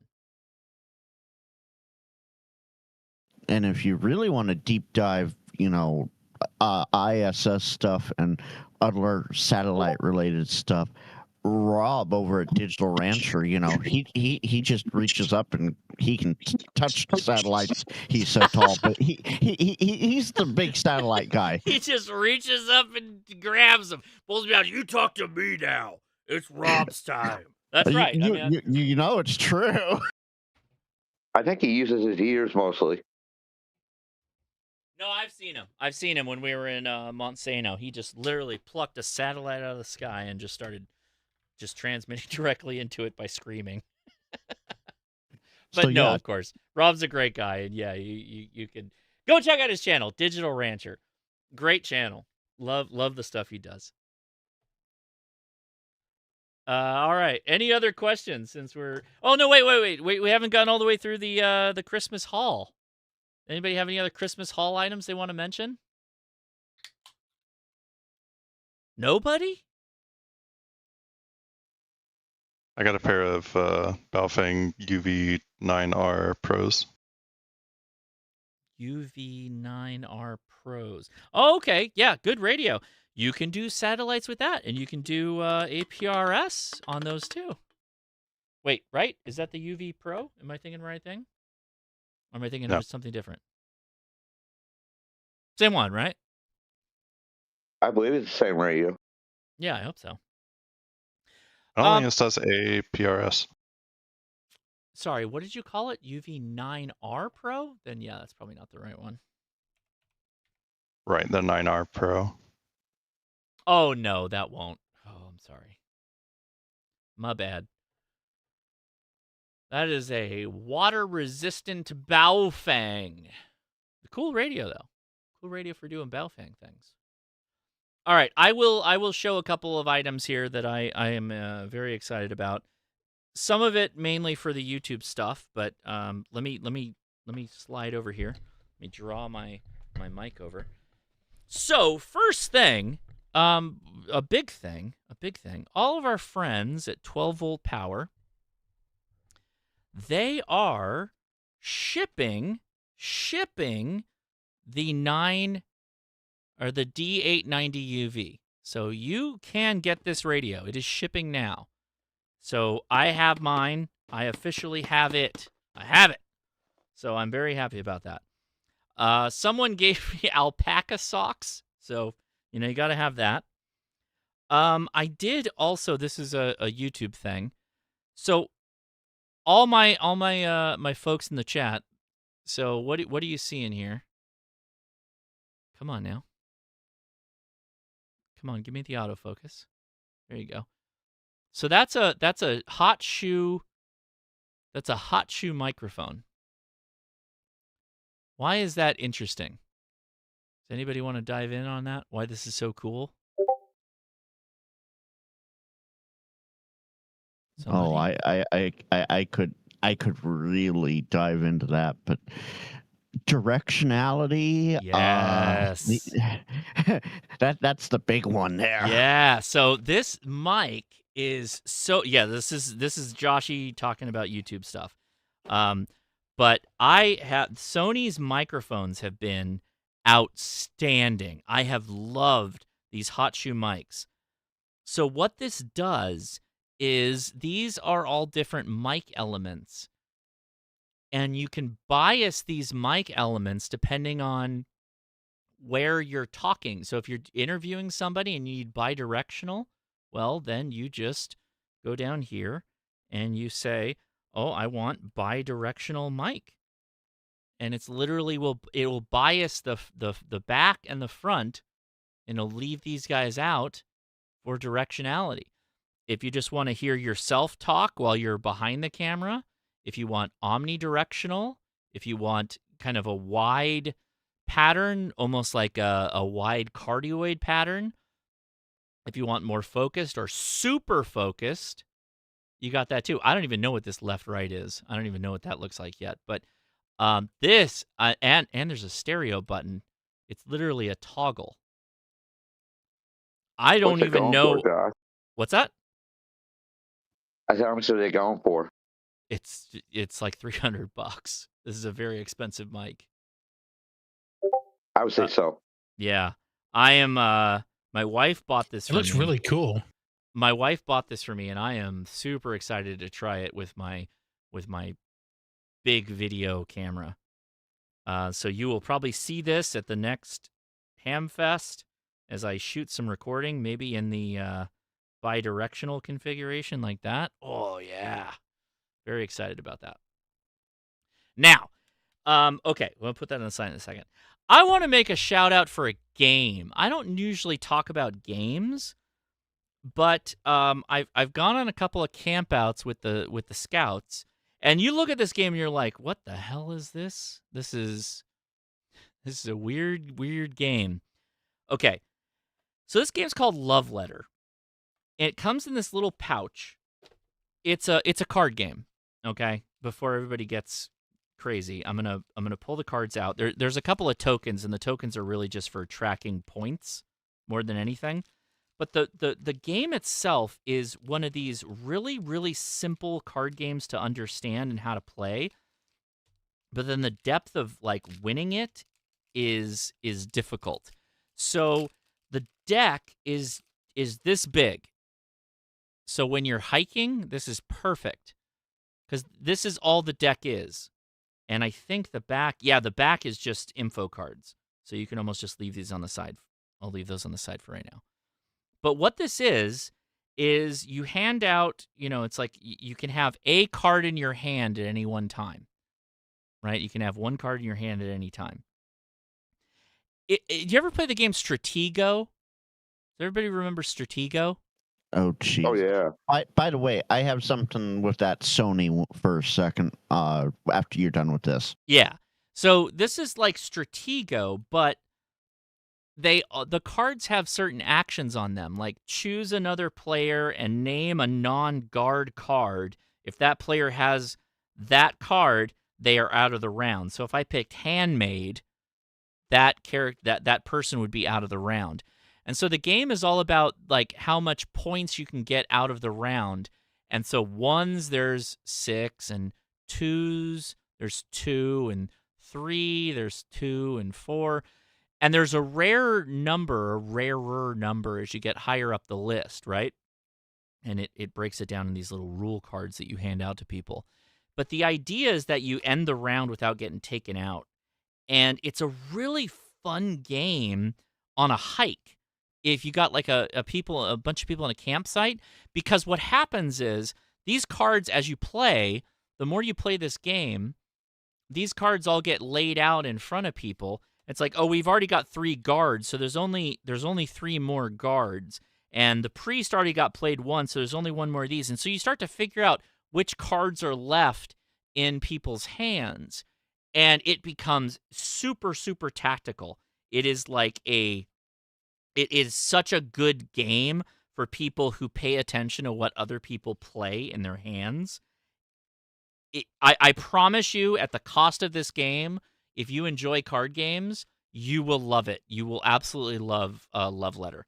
There are other versions of it as well. Like the boys have a version of it that involves like superhero pets and stuff like that, which is similar. But I think Love Letter deserves the nod because I think it was the first one, and it packs up like it just packs up in this little pouch, and then that's what's gonna go in my backpack, and I'm gonna take it on all my little. Kind of like a chess gag, Josh. Well, it's really small. It's smaller than a chess set, but with this, you can play with multiple people. So I'm going to put that in my backpack, and that's going to be my ham radio backpack thing. But yeah, there you go. All right, Frank, what are you going to say about the mic? All I got to say about it is that left-right mode. Can you say Doppler? I don't know. Can I? I think I can say Doppler. That you're going to have fun with that one. I don't know if it's on the left side of the mic and right side. I don't know what that means. I'm going to have to look it up. So okay, so it's a Doppler effect. It's a specific mode. I've played with that one. It's a specific mode that captures the sound moving from left to right, first on the left channel, then on the right. So it enhances the sense of motion. So Doppler. When would you use it? I would think like at Formula One racing or something like that, where you want to capture something coming at you and then going away. With a train going past you. I wasn't going to go there, Tim, but yeah, that too. You should just say train. We know what you mean, Frank. You should just say it. It's all right. Well, train. Frank is on the train. I would be standing there as the train goes past with his camera and his awesome mic. Yeah, I didn't plan on pimping Love Letter, but I think it's on Amazon. Oh wait, Shane. Who is it? Yeah, Shane already found it for like $13. So I'm gonna drop the affiliate link. So hold on, everybody, hold on before you buy it. Yeah, pimping ain't easy, man. Pimping ain't easy. It takes work, man. That's right. You'd be struggling out there. All right, I'm dropping the affiliate code. It's $13.14, down 18%. 18%. I'm telling you, you're like, oh, this is not for me. The Love Letter fact of this means nothing. It's literally just like the court of power. Like, I have more power than you at this time, so I win. Or you're using some loophole and beat my higher power card. It is, I'm telling you, it's for all you blackjack card counters, you're going to love this game. You will love this game. Love it. Love it. Monopoly card game is really good too. I'm telling you that this is equally as good as that even. And it's smaller and you can just pack it with you anywhere. It's a great camping game. You can keep it in the box for all I care, but I'm going to keep it in a little pouch. Pack it with me everywhere I go. Take it and just be playing Love Letter. Oh, so somebody in YouTube chat got triggered. They said foamer. No foamers here. Frank, I think you should just take it back and just own it. Just own the term. There's nothing wrong with the term, man. Okay, so there's no problem with the term lid or ambulance chaser or anything like that then? No. So a lid is an asshole. An ambulance chaser is an attorney, a lawyer, and then an opportunist. Now, a whacker you could probably take offensively. I think a whacker could be taken offensively. I have no problem with that. Yeah. Like but at some times, straight up, Frank, I think you know this. Like if there's a lot of people that are whackers, though. They are. They really are. Yeah. They are. They're rolling around with a Crown Vic with an amber light bar in their back, the back window.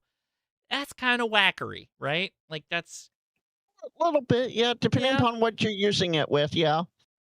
I feel like I hit too close to home. Frank, do you have a Crown Vic with an amber light in the back? I used to have a Crown Vic until somebody crashed it. And I said with an amber light bar in the back, though. No amber light bar. No. But you could see how if you had a Crown Vic and the amber light bar in the back, that's very whackery. Yeah. The combination. Well, okay. Foamers are the whackers of the railroad community. I hate foamers. Yeah. Okay. Okay. Well, hold on. Before I will mention my last thing. So, obviously, we've talked about the Porta Pack in the past. I was hanging out with the 12-volt guys, and they're like, check out this antenna. This is the BNC W100RX, and it is a 2-angled receive antenna, and it is graduated. It's got a little marking system on there for where the whip is frequency-wise. And for the POTA Pack people, this is like awesome. It's an awesome receive antenna. So this is sold as a scanner antenna. So if you have a scanner, this is like the go-to scanner antenna, but it works really good for a POTA Pack setup. And so I picked that up from the guys at 12-volt. They are the distributors of Comet in the US. So this is like, oh, I got to try that too. So I'll probably talk about that in the future, but yeah. All right, was there a question or somebody had something they wanted to say? Go ahead. No, it's not relevant to that. I'll ask Frank a different time. Thanks. Oh, is this a foamer question? Yeah, I'm a rail fan. I love rail fanning and I love watching them, but I'm not about to crawl on the tracks. I don't do stupid things. I think that's more what foamers are, the people who do stupid things. Now I will. Frank, did you know about my sister? Yes, we've had that discussion a few times. Yeah.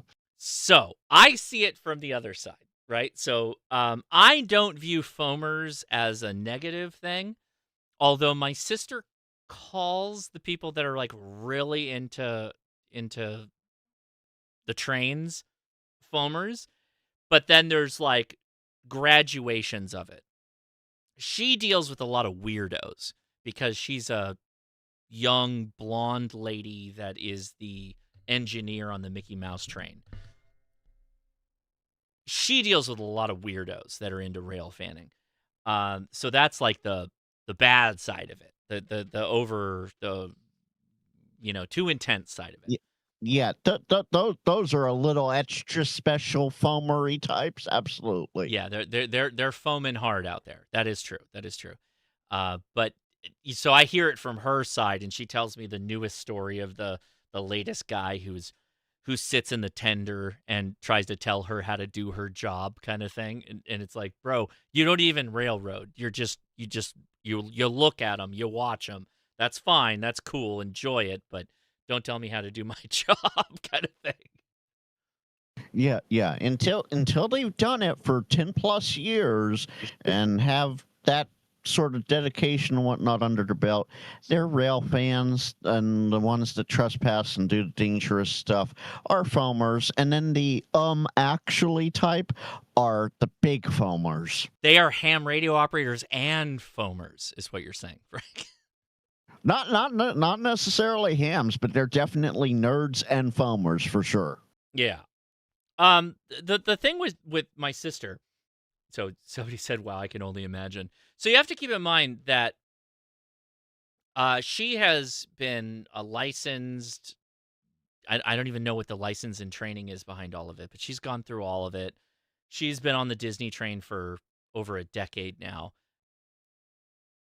And she still gets people that like will tell her, oh, you're doing it wrong. You shouldn't be doing this, blah, blah, blah. It's like they also don't know the engine. They don't know what they're working with. They're just talking out their asses. But yeah, you get a lot of people like that because she's like a young white blonde lady, and they're like, oh God, is she gonna drive us into a pole? Like they'll get all kinds of weird comments out there. And some of them are on YouTube, believe it or not. She has sent me links of videos of her being recorded by somebody who's like backseat driving her while she's operating the locomotive at Disneyland. It's like, this is crazy. This is absolutely nuts. But yeah, dude, they're out there. What I love about that is they're probably sitting there going, oh yeah, this is a class 1 railroad and it needs to be treated as such and blah, blah, blah. When it's an amusement ride.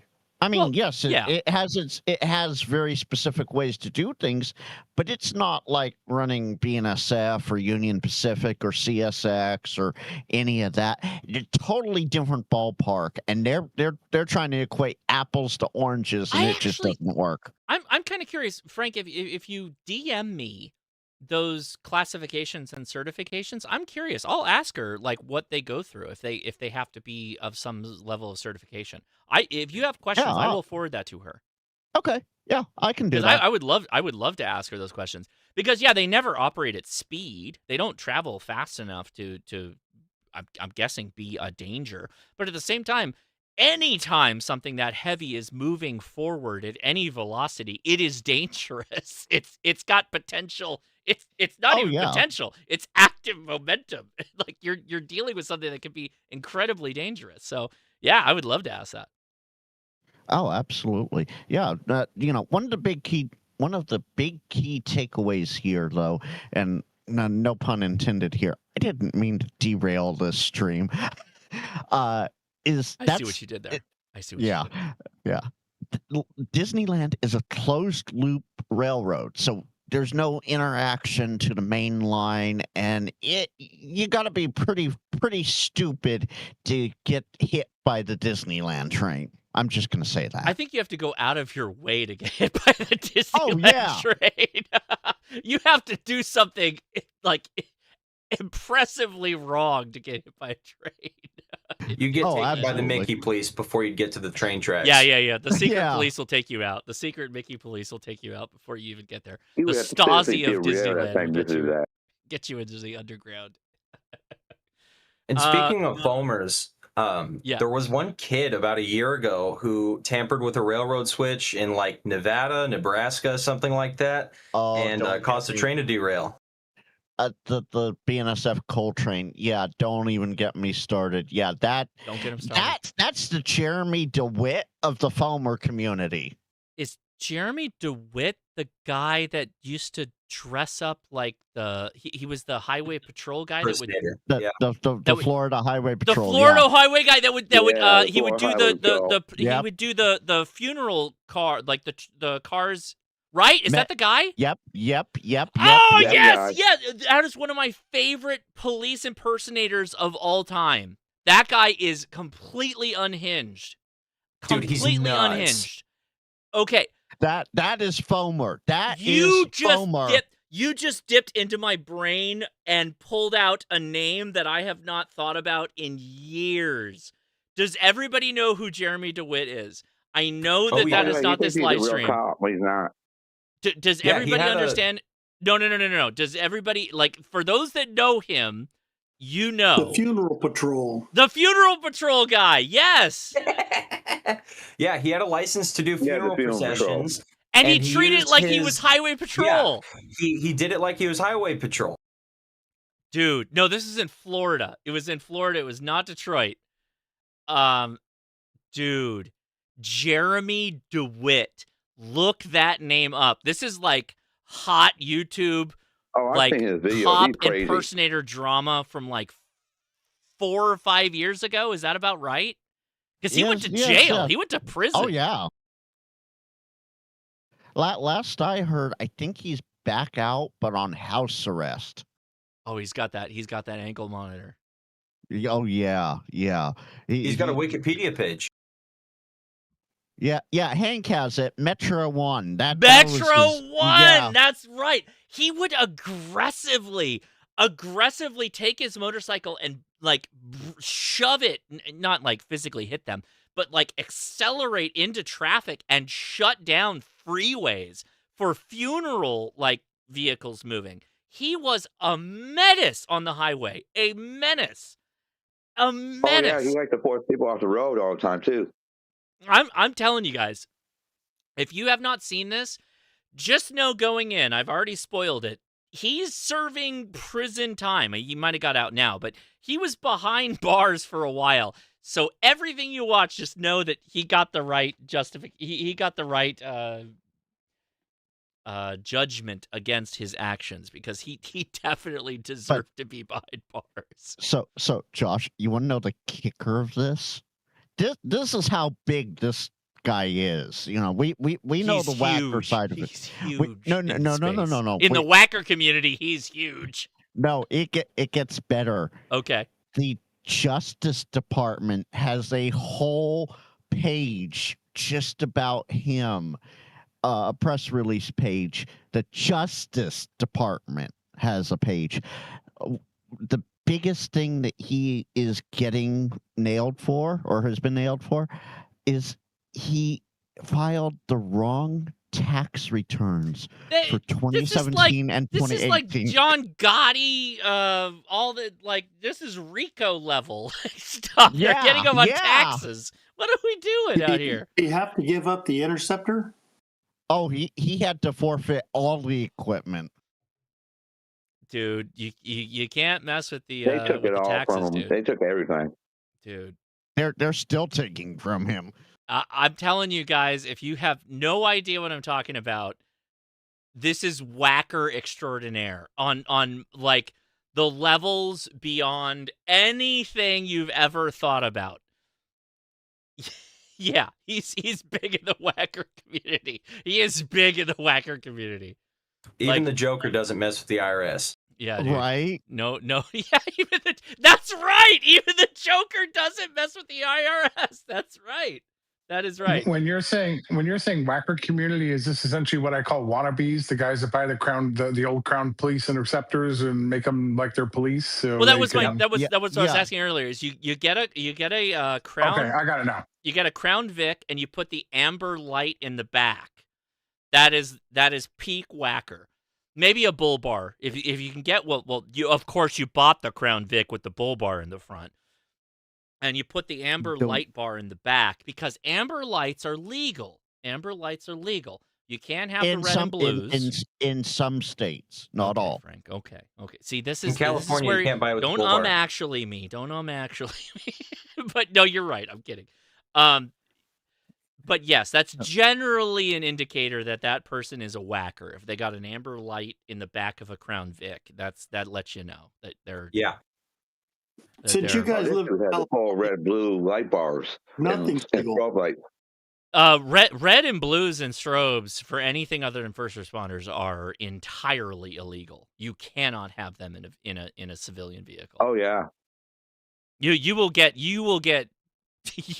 put in cuffs for rocking one of those things. A person ain't a police officer. Yeah, unless you're Hatsala, they get special permissions. Unless you're what? Hatsala, it's a special ambulance for the Jewish community in New York and Los Angeles. They can have red and blue lights. They have an exception. Okay, I don't know about that, but all right. So Josh, I just dropped a photo here. This was his collection of vehicles. Oh yeah. Okay. Here we go. We're diving in. We're diving on the Jeremy DeWitt lore. Oh no, How many interceptors? He had 2 Ford PIUs. The rest of it were bikes. He was big into the bikes. He was big into bikes because his whole jam was so he got his authority through reading deeply into the Florida law of how funeral processions work. And so he kind of grew his powers based off of like, oh, I'm running a funeral procession. I can block traffic to keep the funeral line going. And so he would do this on the interstate. Like he would stop the interstate to let the funeral parade go. It's crazy, dude. It is crazy. It's crazy. There's so many people who's like, oh yeah, that guy. That guy. Yes, that guy is man. There's and he so that's the best part about all of it. He recorded it as though he was completely in the letter of the law. And I bet you this guy never contacted a lawyer or anything to approve whatever he was doing. He just like, I'm going to send it. And he did. He sent it fully. He's got an ambulance. He's got a box truck. No. That's his that's his ESU vehicle, whatever that means. By the way, I'm not going to promote it, but he had 16.8 thousand subscribers on YouTube at one point. Yeah. He literally put it out there for everybody to see. Oh yeah, he recorded everything and uploaded it. He was not holding back from any of it, which is actually, please, more criminals should live record everything they do, because it's really fun to watch on the back end. It's hilarious. Hey, Josh, there's another guy out there, though, but he does traffic for construction. And I just saw a YouTube video. This is how dumb he is. He has red and blue lights, amber on his car. He flashed over an unmarked state trooper and told him to slow down. Oh, you should have saw how that went down. When he got to prison, I wonder the first day in the shower, he had to tell him, I'm not really a cop. I tell Mark state troopers to slow down all the time. What was the guy who got, it was the Detroit response team, the guy who got, like, he got Instagram famous like a couple of years ago during COVID. Isn't that K9 Blake? Yeah, I posted a story about his latest warrant that got him arrested again. No, it's like the Detroit Threat Response Force or something like that. Do you? That one I have no clue about. But foamers, talk about them. No, I got to look this up now. I think that's the video I saw last night, Josh, who you're talking about. Yeah, he's out of Detroit. He just got arrested for impersonating a police officer, red and blue lights, something, impersonating Section 7 felony, and he just got out. I found him. Okay. So I gotta tell you, I have I have actual internet. I personally have internet lore with this man. Okay, the guy on the left. Okay, he used to run the absolute dumbest YouTube channel.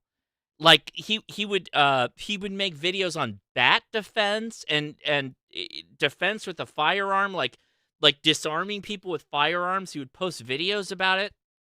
I made a bunch. I made like 3 or 4 videos saying this is the dumbest thing I've ever seen in my life. Like he would have these videos because it was like, yeah, that's him. Detroit Threat Response is what I think it was in the past. This is like 10 years ago. This is me, like super early internet Josh. I was getting, it's not death threats. I was never in threat of violence or anything like that. But I had a number of people in his like school, in his classes, that were commenting and emailing me and messaging me about how good what he's teaching them is. This guy is Steven Seagal of Detroit, is what this is. It is absolute garbage. He thinks he is, but he's not. Oh yeah. No. It's well, that's him with Post Malone. That's not good. But yeah, I just saw the same video what he did, like you said, about 10 years ago when he got arrested for impersonating a police officer, red blue lights, some Section 7 rule felony charge. Yeah, the undercover cop is the one that actually pursued it. He started checking them out, followed it up, and he got him put in prison. I don't know if he got out, but I think he did. But yeah, they just busted him not too long ago. Is that actually Post Malone, or is that a Post Malone copy? Because I don't know what to do with my life if Post Malone is hanging out with this guy. Okay. I don't know what to say. You've probably all seen him on the internet the last couple of years, but this guy is completely out of his gourd too. There's my deep dive on people that are completely out of their gourd. This is like the there is actually a Instagram channel for it. Oh. I really didn't mean to deep dive this far, John. No, I know, but now you got my mind going, and so I'm all over the place. McDojo. Mick Dojo, MCDOJO, Mick Dojo. Go to that Instagram page, follow them, because it is some of the funniest freaking things you can watch. It is like the hypothetical kung fu guru, like, oh yeah, I'll teach you the chi transmission where you can incapacitate your foe. Oh, it's the best. It's the best. You ain't talking about Master Ken, are you, Josh? Huh? Are you talking about that dumb butt Master Ken? I'm talking about everyone that's ever done it, man. I'm talking about everybody that's ever done it. Like it's the same thing as White Lady and Crystals. This is white dudes, and I'm gonna send my chi at you to incapacitate you. Mick Dojo, fake martial arts. That's usually like some pudgy white guy. It's always the most hilarious thing ever. So funny. Okay, now Master Ken is really funny because he's actually like a comedian. That is funny. Master Ken is hilarious. Yeah, I was gonna say he's the one that actually does it as a comedy, as satire of these people that are actually thinking they're truly doing it. What's the guy from Napoleon Dynamite?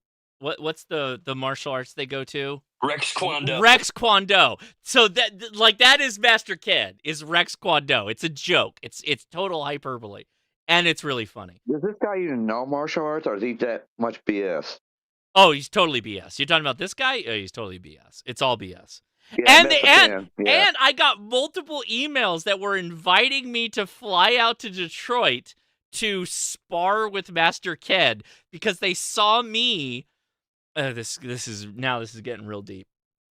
A long time ago, he actually came on to one of the live streams and was in the chat like months ago. I think it might have been in 2025.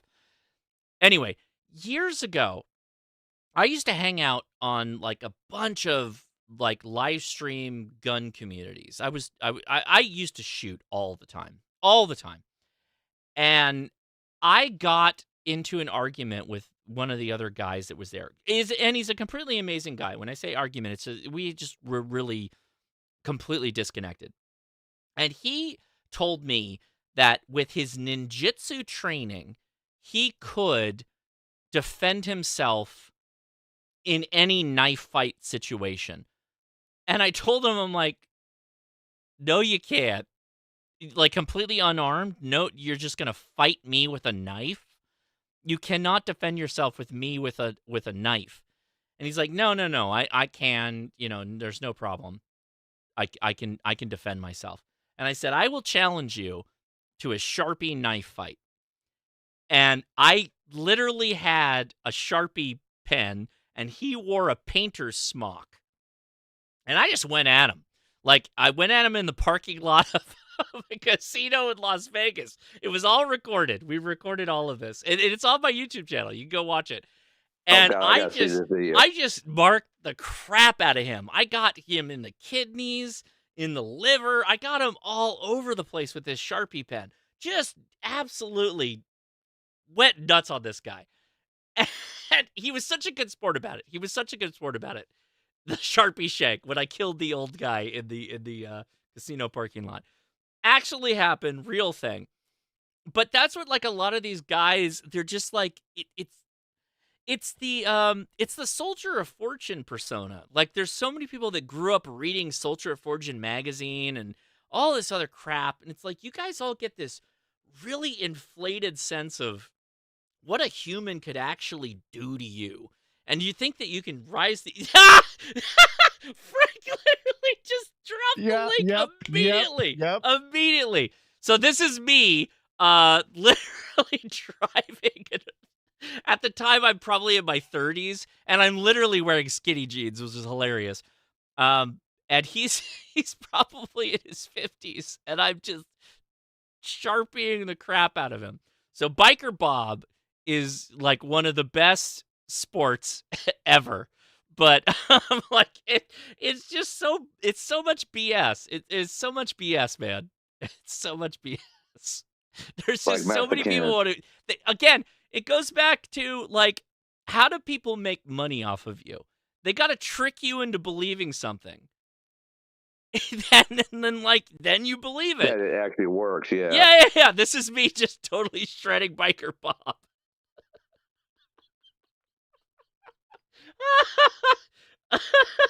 it's like there's a Ford Thunderbird in the background as we're going at it.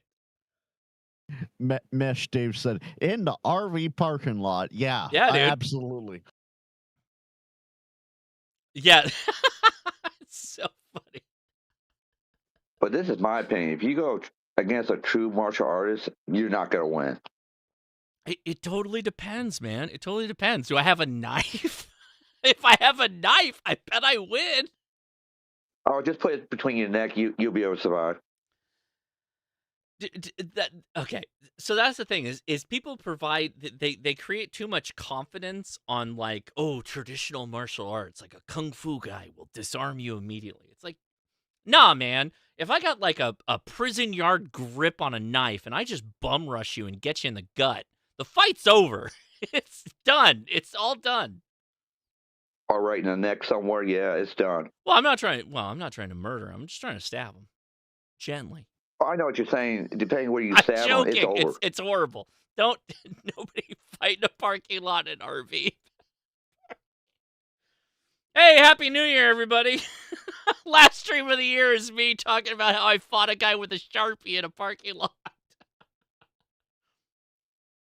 Well, 245 wearing skinny jeans. Wearing skinny jeans with my muffin top coming over the top there. So I'm less heavy than I am now. So I would go fight Biker Bob again in the parking lot of an RV park with a Sharpie if he's down. Oh, you got to do another video on that one, Josh. Oh, man. YouTuber beats up 50-year-old man. So and it's recorded. And we recorded it. You got done sharpening him. I Sharpied the crap out of him. You can go watch the video. It was he got messed up, man. He would not have lived. Right. But when it was all said and done, how embarrassed was he when you proved your point? See, this is why I like the Marines so much. This is why I like the Marines so much. If you find yourself in a fair fight, you've got bad tactics. Yeah. Of course, Mark would come with that. Hey, for the last live stream of the year, 245 people. We're loving this. So, hello, yeah, we're doing good here. Hey, Josh. I'm having fun. I'm having a lot of fun. What time we got? Okay, we should probably say hi to our YouTube friends. But yeah, this I will say, Biker Bob. There are so many people that you get into arguments with, and this goes like way back. I've fought with anybody know who the Yankee Marshal is? Do anybody know who that person is in the gun community? Yankee Marshal. Oh yeah. Unfortunately. Oh, you do? Okay. I have got into drag out, drop down arguments with the Yankee Marshal. He and I have gone back to back to back to back, fighting every night. I would get on the air with him and we would just argue nonstop, like about everything. About everything. And oh man. Everything? What? Everything? I mean, just about. It felt like I was arguing with him constantly. Yeah. Well, 4-5 agrees with you. Yankee Marshall's a moron, apparently. So I've never heard of a guy. So now I do think when we were arguing. Now I will say to Gray Man, he did make a good comment that like the militarization of the police, that was always his big argument. I generally agree. The police have probably gotten a little too militarized, but anyway, that's a neither here nor there point. But Biker Bob, a fantastic sport. Fantastic sport. Good guy. I like that we're fighting in, I think that's a Thunderbird. Is that a Thunderbird? No, I don't think it is. Oh, no, it is, isn't it? A Ford Thunderbird in the background? No, to me, the backside looks Toyota-ish. It's a Mercury. Mercury two-door? No, I don't know. Well, they say ham radio is boring. Maybe All it's right. a Cougar. It's a cougar. No. No, the cougar didn't look like that. Tons of cougars in Vegas. I know exactly what it is. It's the Thunder Cougar Falcon Bird, and if you get the reference, 100 points to you. Yeah, man. Wow, Frank. Yeah, my mom had a 96 Thunderbird, and that was actually a really sweet car. That was one of the better cars she had. She had the diagonal Accords, which Honda Accord, which was really, really nice. But her Thunderbird, I drove the crap out of that thing. It was a great car. Did It it is have the not an V6 or V8 in Impala. it? That's crazy. You guys don't know your cars, man. Yeah, Hey, Doc, LXI. did it have the Yeah, V6 yeah, or it looks like an V8 in it? LXI. What was that? Go ahead. I said, did it have the V6 or V8 in it? V6. It was a good car. It's a really good car. I drove the crap out of that thing. All right, we are going to say hi to the ham radio friends here in the chat for the end of the year. So we're going to get some salutations, maybe hear about their Christmas swag, their Christmas haul they pulled down. And we're going to start with our good buddy, Bill, K0WHW. How you doing, man? Maybe. How's it going, man? Maybe. Hey, good. How you doing? I'm doing okay. Happy holidays. Hope you had a good Merry Christmas, and I hope you have a Happy New Year. This is Bill, K0WHW, Ham Radio Tectonics, and I'm just hanging out listening to you guys. Trying to do some videos. Need those watch time hours, so feel free to hit that playlist, guys. So what you pulled down this Christmas? Anything, Bill? Or what you bought for yourself even? What do you got going on right now? Well, I'm working on this project we talked about before, so I'm trying to tweak it. But I guess for Christmas, well, dude, I don't concentrate on Christmas. I get through things throughout the year, but I guess I got a nice DeWalt battery powered Sawzall for Christmas. There you go. Nice. Okay. Yeah. So anyway, what'd you get? What's your favorite thing that you got this year? Oh, I already talked about it a little bit with the microphone and the game, and I didn't mention my my hand warmer. My wife bought me a USB-C hand warmer because we live in Southern California, and so I can hold that down, and these little metal plates get warm. But the coolest part about this is there's a flashlight on the side. So it's a hand warmer and a flashlight, so I look like I'm glowing with heat. So that's what I've been up to. Very cool. All right, I'll get out of the way, and Merry Christmas to everybody. Happy New Year, and look forward to seeing you guys next time. Oh, thank you, Bill. I appreciate you, man. All right, take it easy. All right, next is Chris, Radio and Life. What's going on with the Chris Radio and Life? How's it going, man? It's going. Got 2 park activations this week. Got videos to do. I did a live stream on the Christmas, actually, when I was out at the park. Learned a lot of stuff with that. And the only thing that I got, well, stuff for my family for Best Buy, but I bought myself a digi-rig for the 706. So that's about Christmas for me. Nice. 706 Mark II G, or what do you have? Like an old school ICOM, right?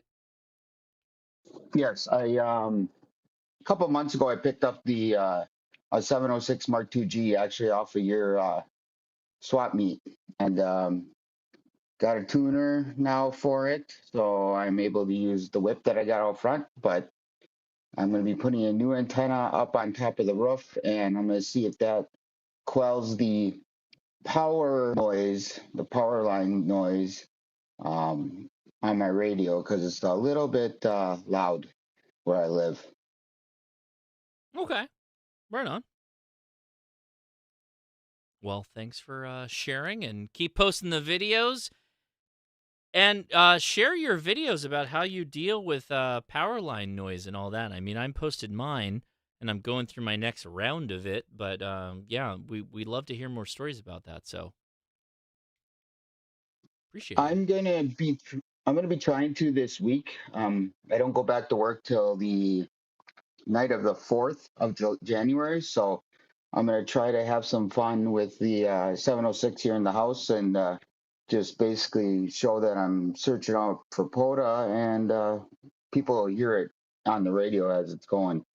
Okay. After that, I'm probably contacting, I think it's FCC or the ARRL. I can't remember which one, but I'm going to start going those routes for it. So, Right on, man. Well, I'm trying this thing out, and it sucks. It's not very warm at all. Like my Zippo hand warmers, I'd much rather take my Zippo hand warmers. In fact, I think I'm probably going to, because this thing sucks. This thing sucks real bad. It's got a light, which is nice, but this thing sucks. My hands are not even. It's like it's 50 degrees here. It's not even that cold. So I'm not.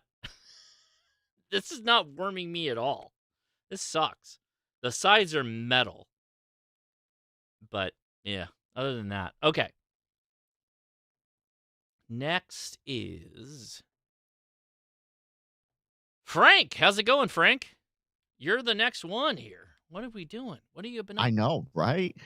So actually, right before the first hour, your first hour live stream, I just got done doing some soldering, and I just dropped an image in the chat.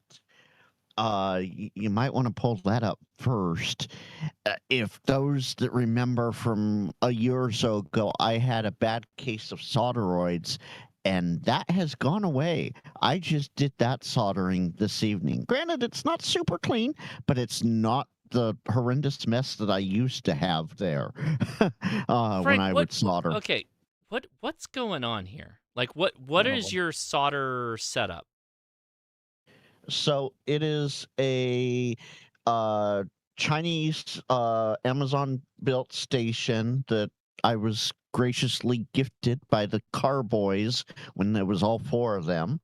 I did a video review on it because prior to that, I had been using a Weller AA battery powered soldering iron. Yeah. So I now have a full on soldering station, and a big shout out to Jody. I have proper solder as well, not the old school Radio Shack stuff that probably wasn't good anymore. So I have that and 6 tips to go with it. So here's my problem. Yeah. Let's start from the top left. Right? The top left, top 2 solder joints are the big beady ones. Yeah. That's under temp. Like you did not solder it with enough temperature. So like what happened there? I am not 100% sure. I had the iron set to 700 degrees. So were you not holding it long enough for it to fully flow into the bottom through the connection of the board? Probably not. I have, and I'm going to touch up a few of these because even looking at it now in my hand, a few of them are still not 100%, but I don't want to damage the board too much either. Let's put it this way. So this is spoiler here. This is the Toads DI board that temporarily offline Steve, Hayden, Ham Radio DX, and Jonathan came for CFT. This is the Toads DI and the DI6 daughter boards that they've done. And TO was like, I had half a mind to solder it before sending it to you. That's how bad my soldering usually is. But this time around, he was like, you didn't do half bad. I'm pretty confident that all of the connections are solid. Like you're going to get an electrical connection, but I got to be honest, Frank. These are not good solders, and I'm only saying that because I think you're open to criticism. These are not good solders. Okay. Yeah. No, thank you. That is appreciated. No, I love the feedback. I think I think a couple of things, and I think I might be able to help a little bit. Most of the top solders, like the top 2, is under temp and too much solder. Then the bottom 2 is almost too much heat and not enough solder. And then the bottom, like if you go down to the 3rd level, you kind of get back to the not enough heat and then kind of too much solder. And then everything below that just kind of needs a good reflow and like a little bit of solder added to them. The bottom 2 in particular are what look to be the weakest solder joints. They need better flow and they need a little bit more solder. Every one of them. Okay, I will have to go back and do that with fresh eyes. I'm not about to do it right now either. So thank you. Yeah, I appreciate that.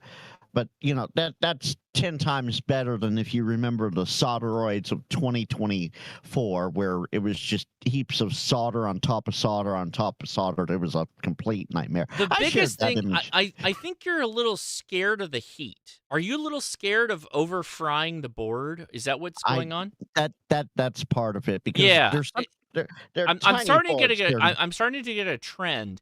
Your issue is not that the soldering iron can't do the heat that you need. It's that you're scared of it if it gives it to you. The way to look at it is if you get the solder to flow, and you can see it. I'm telling you, Frank, you can see it. If you make this is your iron, and you go in right where the pin and the board meets, and you put the solder in, and you see the solder go and like fall into the hole. If you see the solder pull up and then fall in, you're done. You're done. Okay.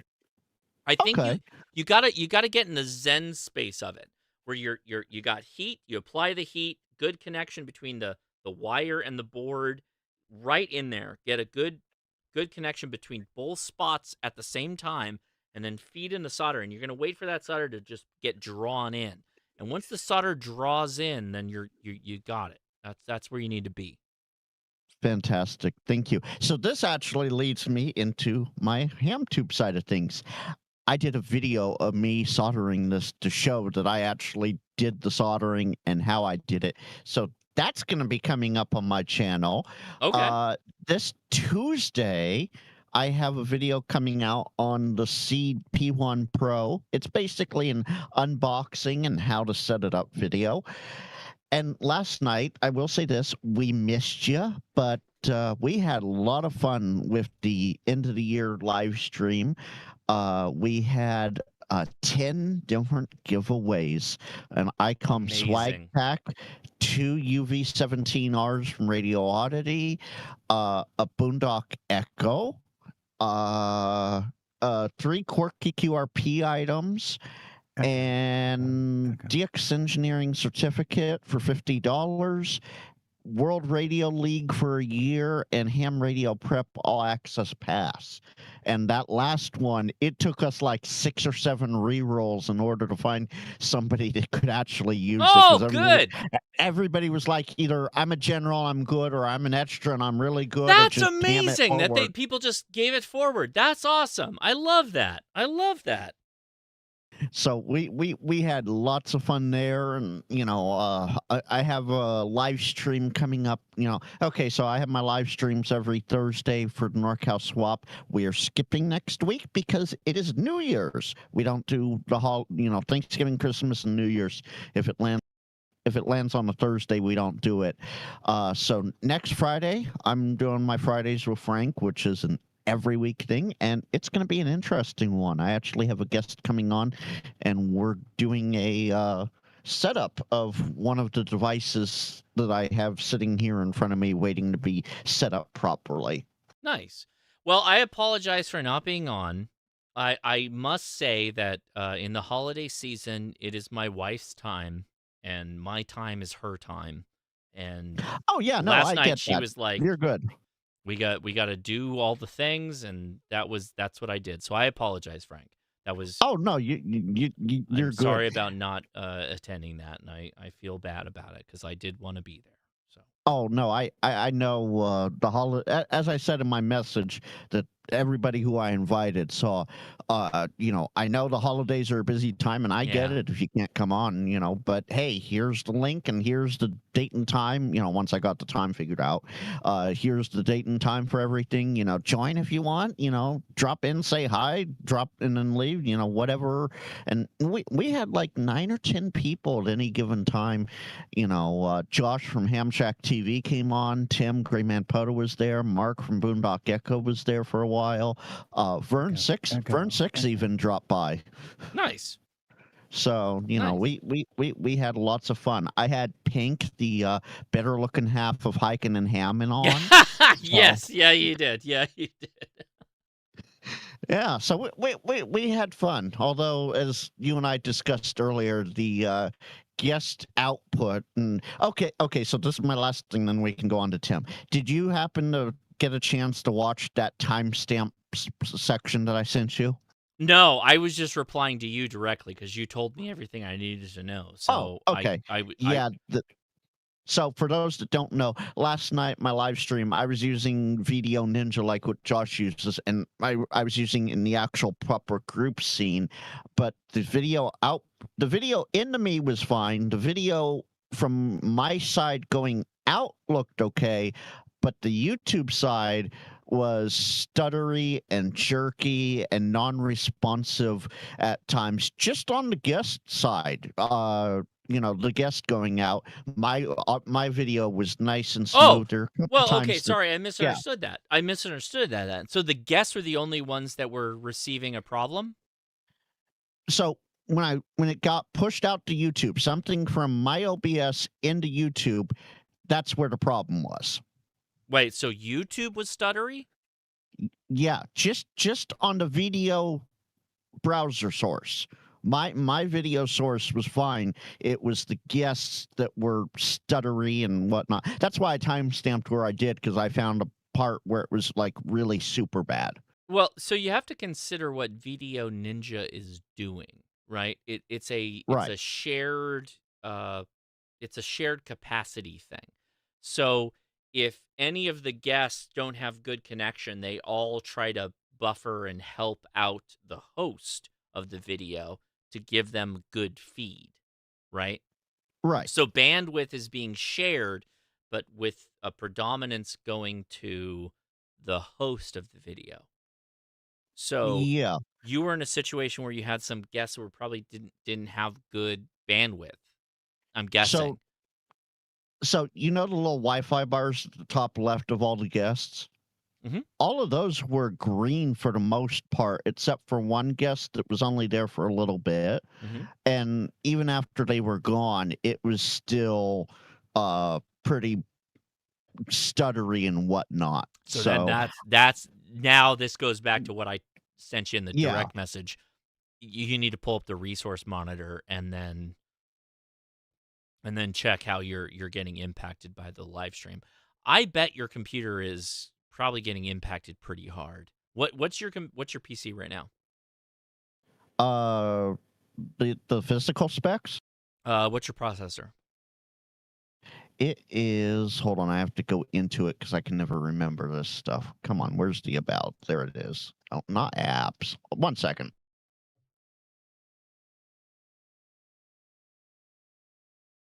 So this is the newest computer I have. It's an Intel i7 4790 CPU's 3.6 with 28 gigs of installed RAM and a 6 gig graphics card, which is an NVIDIA GeForce 1660. Are you doing NVIDIA processing on OBS? I have the NVIDIA selection selected, yeah. Yeah, see, so the OBS will show you the CPU load. It's not showing you the GPU load. Aha, yeah. So that's where you need to open up the resource monitor so you can see what the resource load is. And I don't think you were doing that. Okay. No, I didn't even know the OBS had a resource monitor, honestly. No, the computer resource monitor for your GPU and your processor. Task manager. Yeah. Okay. Okay. Yeah. You need to pull all that up and then look at it, and then It's only gonna. Okay, do you use Restream.io or you go straight to YouTube? What do you do for your? I go through Restream. Right. So go to Restream and then turn off all the passing. Turn it all off, and then you can do this on your own. Just join in with a bunch of computers and other crap.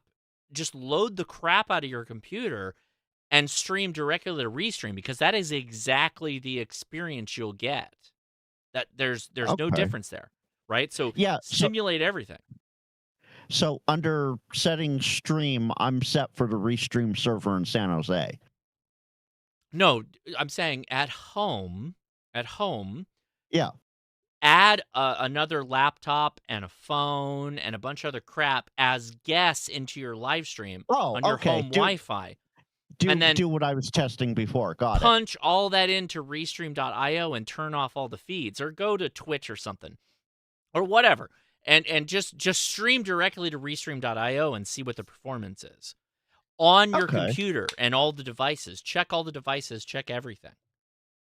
All right, I'll do that. Thank you. Yeah, but that was last night, and anyway, lots of fun, and I'm not going to hold it any longer. I've held it long enough, and I've derailed enough here tonight. Thank you for everything you've done this year, Josh, and I hope 2026 is going to be equally as fantastic. Thank you for a fantastic year, Frank. Appreciate your help through all of the after chats. You've been amazing this year. Thank you so much. I really do appreciate it. I do what I can. Yeah, that's very much appreciated. All right, so next, I think is the one, the only Gray Man POTA. Can I get a walk-on song like in the WWE? What would you pick for your walk-on song? What would be the know. Gray Man POTA walk-on song? Probably One Step Closer. Just one step closer to the edge, and I'm about to break. I mean, you can play that on your end. Don't you have the capability to mix that and play that? You could do that. I think that I would get demonetized, and I'll just charge you for the fee. And I don't want to do that. I don't want. You could sing it. You could sing it. No, you could sing it. That probably get the algorithm filter 1,000 later would probably. Well, but Gray Man, you also have, like, I think you're semi-musically inclined. I don't know your background specifically, but like you could do that as a backing track, and you could just play that while you're talking, and then just duck the audio volume as your own creation. A remix totally works. There's no. You could do that. I could probably AI it, right? You could. So. Don't do that. Actually make it. Actually do the work, man. I'm not the AI. Not the AI. I'm a front of house engineer and don't play an instrument. So yeah. Busy week. On vacation now, so I'm actually got time to do some things. So I'm putting together some videos on editing right now for the ICOM IC7300 Mark II. So that was my Christmas gift to myself. I actually got one of those. Heck was this thing here? It's the little handheld microphone for the Vero. Oh yeah, that thing's great. Yeah, the BHM 88. I think that'd be great. I mean, nice to put that on your backpack or something, and you can tuck the radio away, and not have that antenna flying around at the Hamfest poking people in the eyes.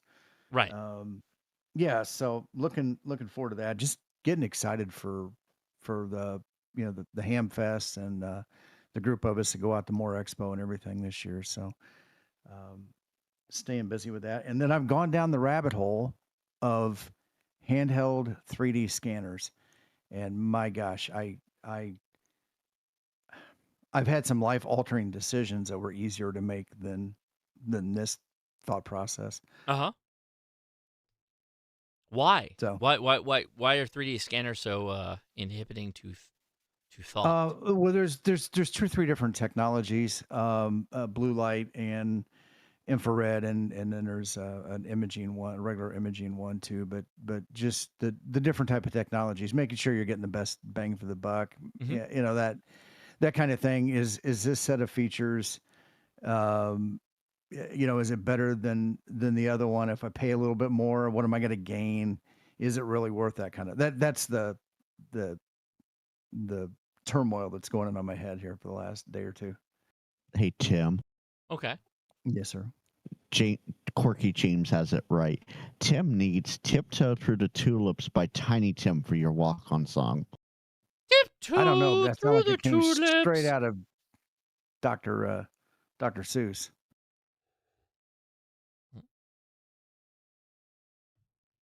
Oh, you can blame Corky James for that one. I blame Corky James for a lot of things, and I'm sure that'll wind up on a T-shirt, bro.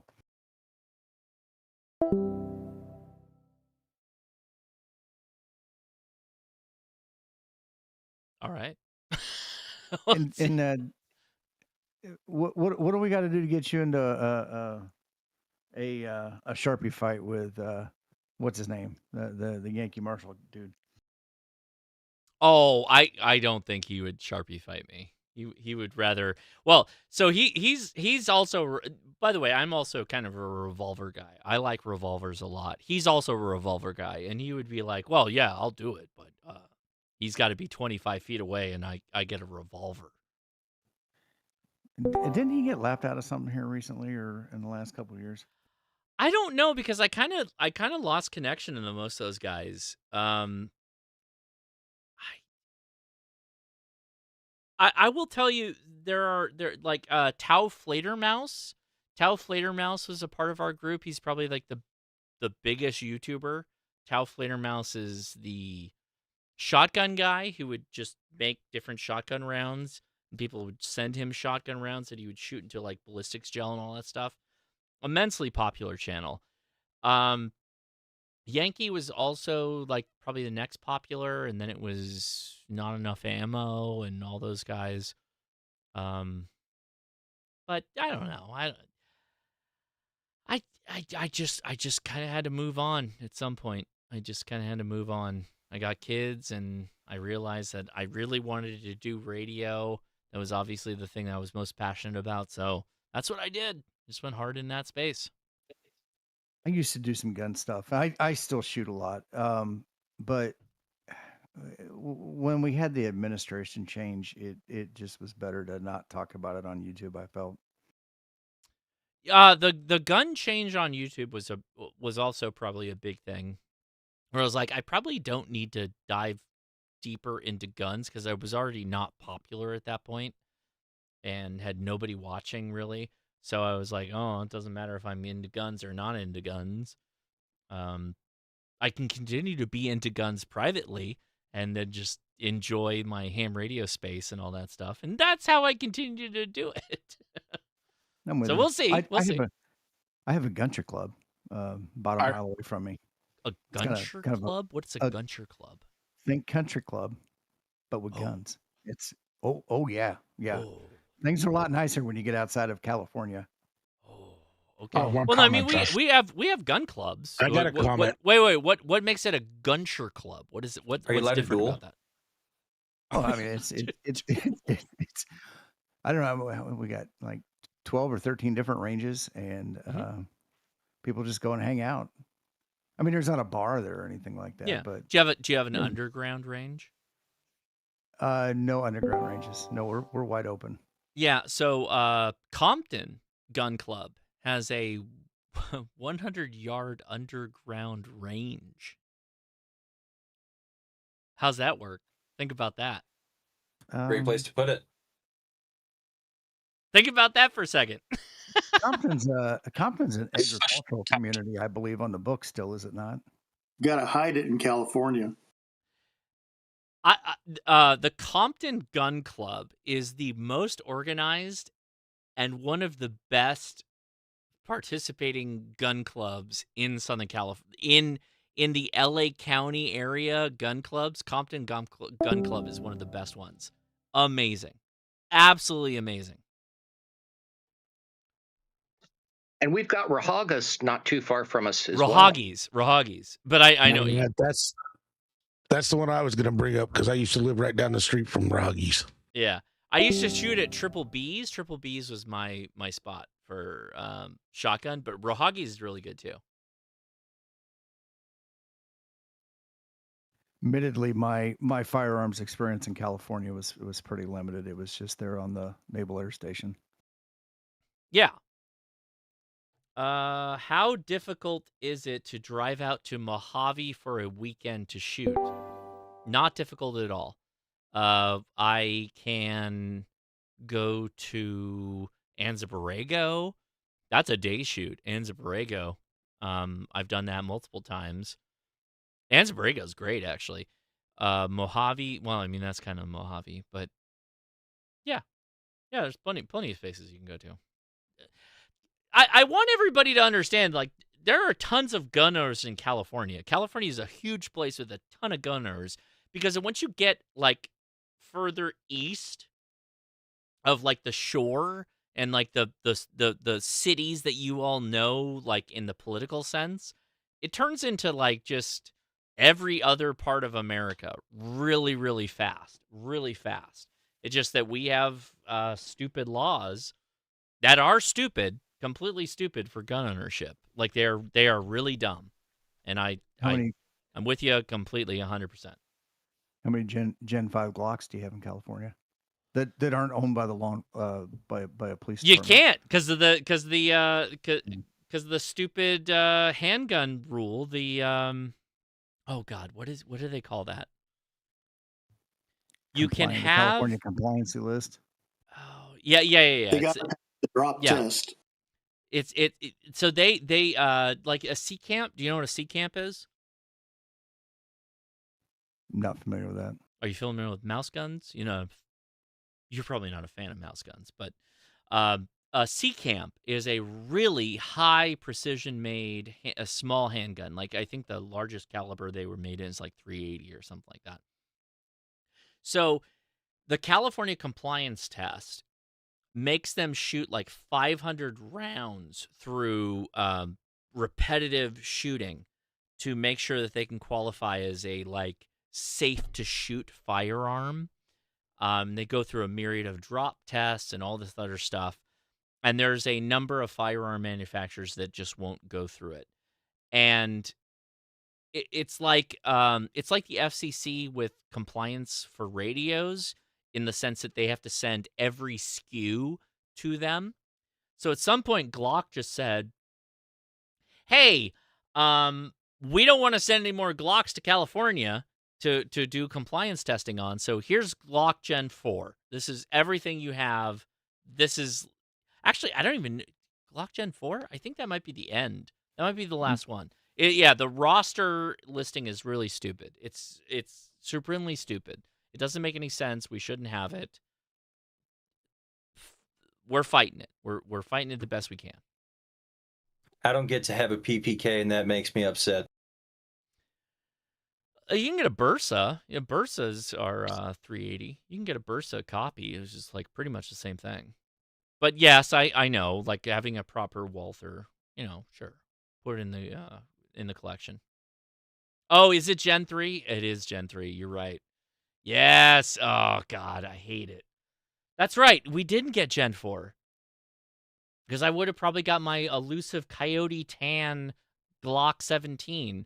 I have a Desert Tan Glock 17, but I do not have the elusive Coyote, which is one of the more elusive Glocks. If you want, I'll let you store it in my gun safe, and you can come and visit. Oh yeah, sure. Yeah, sure. And we can go to the gun club. Thank you, appreciate it. I'll visit it. Then I can visit it.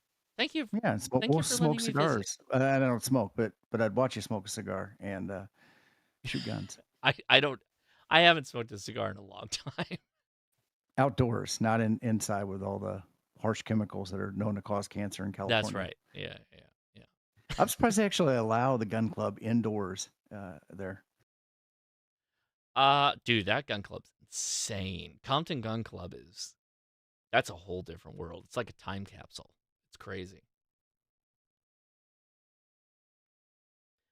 Oh, somebody Snow Cones is but you're not in California, man. He's got the Coyote 19. By the way, the color variants of Glocks are there's like high dollar amounts in some of those color variants in Glocks. But there you go. Okay. Thank you, Snow Cones. See, Snow Cones just trying to entice you to go up to Pac West or Pack Beach for the ham event that they're doing up there. That's all that is. I always feel bad that I can't go. They always like say like, "Hey, would you come?" And I like, I want to come. And I don't know where the audio's coming from. Where does the audio? I did it, but I don't know what I did. What audio? I'm hearing the beeps on the YouTube side.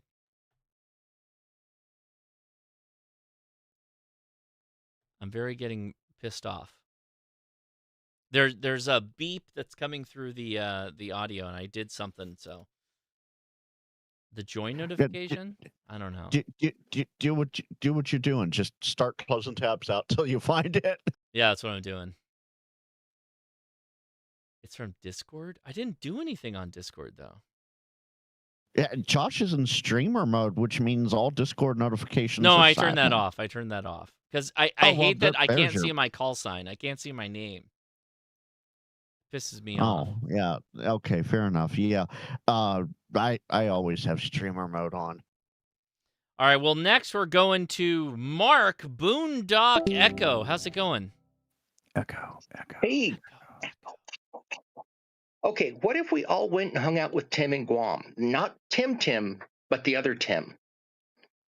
EOD Kaboom Tim. I think if you get enough people there, the island might flip over. But somebody It could said happen. that. I don't know. There was a They did. congresswoman Yeah, that said that, and it drove me It was insane. a congressman. And he was having some issue where like his liver wasn't working or something, and it made him insane. It was a medical issue. It wasn't that he was just nuts, as I thought recall. it was a woman too that asked He was that. nuts. Was there not a was woman that that? asked that too? I don't know. Was Don't that know. Puerto Rico he was afraid was going to flip over? I think it Maybe. was Guam. It had to do with the military buildup in Guam. Yeah. Okay. All right. So, Hold on. anyhow, sorry, I was late to the stream tonight. I was helping KC code, and he said, and I quote, he couldn't have done it without me. No way. Yeah. You remember your stories about Chewbacca? I'm Chewbacca. Oh yeah. I Make sure you totally put that as understand now. line- I totally understand now, Mark. I totally understand. Make sure you put that comment as a line item on your LinkedIn page and have him also comment that he commented on that. No, I was just there for moral support. He just needed somebody to tell what he was doing, and then he was having all these realizations, and he fixed everything. So yeah, things are moving. We like moving. We'll be hitting it hard again after we get back from the holidays and our offshore teams back from vacation and all that other stuff. We're trying to come up with a system where people can run their own transcription servers locally, so they don't have to send us their data, which is, by the way, fine with us. No problem. But man, getting it reliable enough where it's not just a constant headache it's been a chore, but we're still kind of slowly working towards that goal. And yeah, so things are good. I was on Frank's stream, saw Tim and all sorts of other people I don't usually hang out with.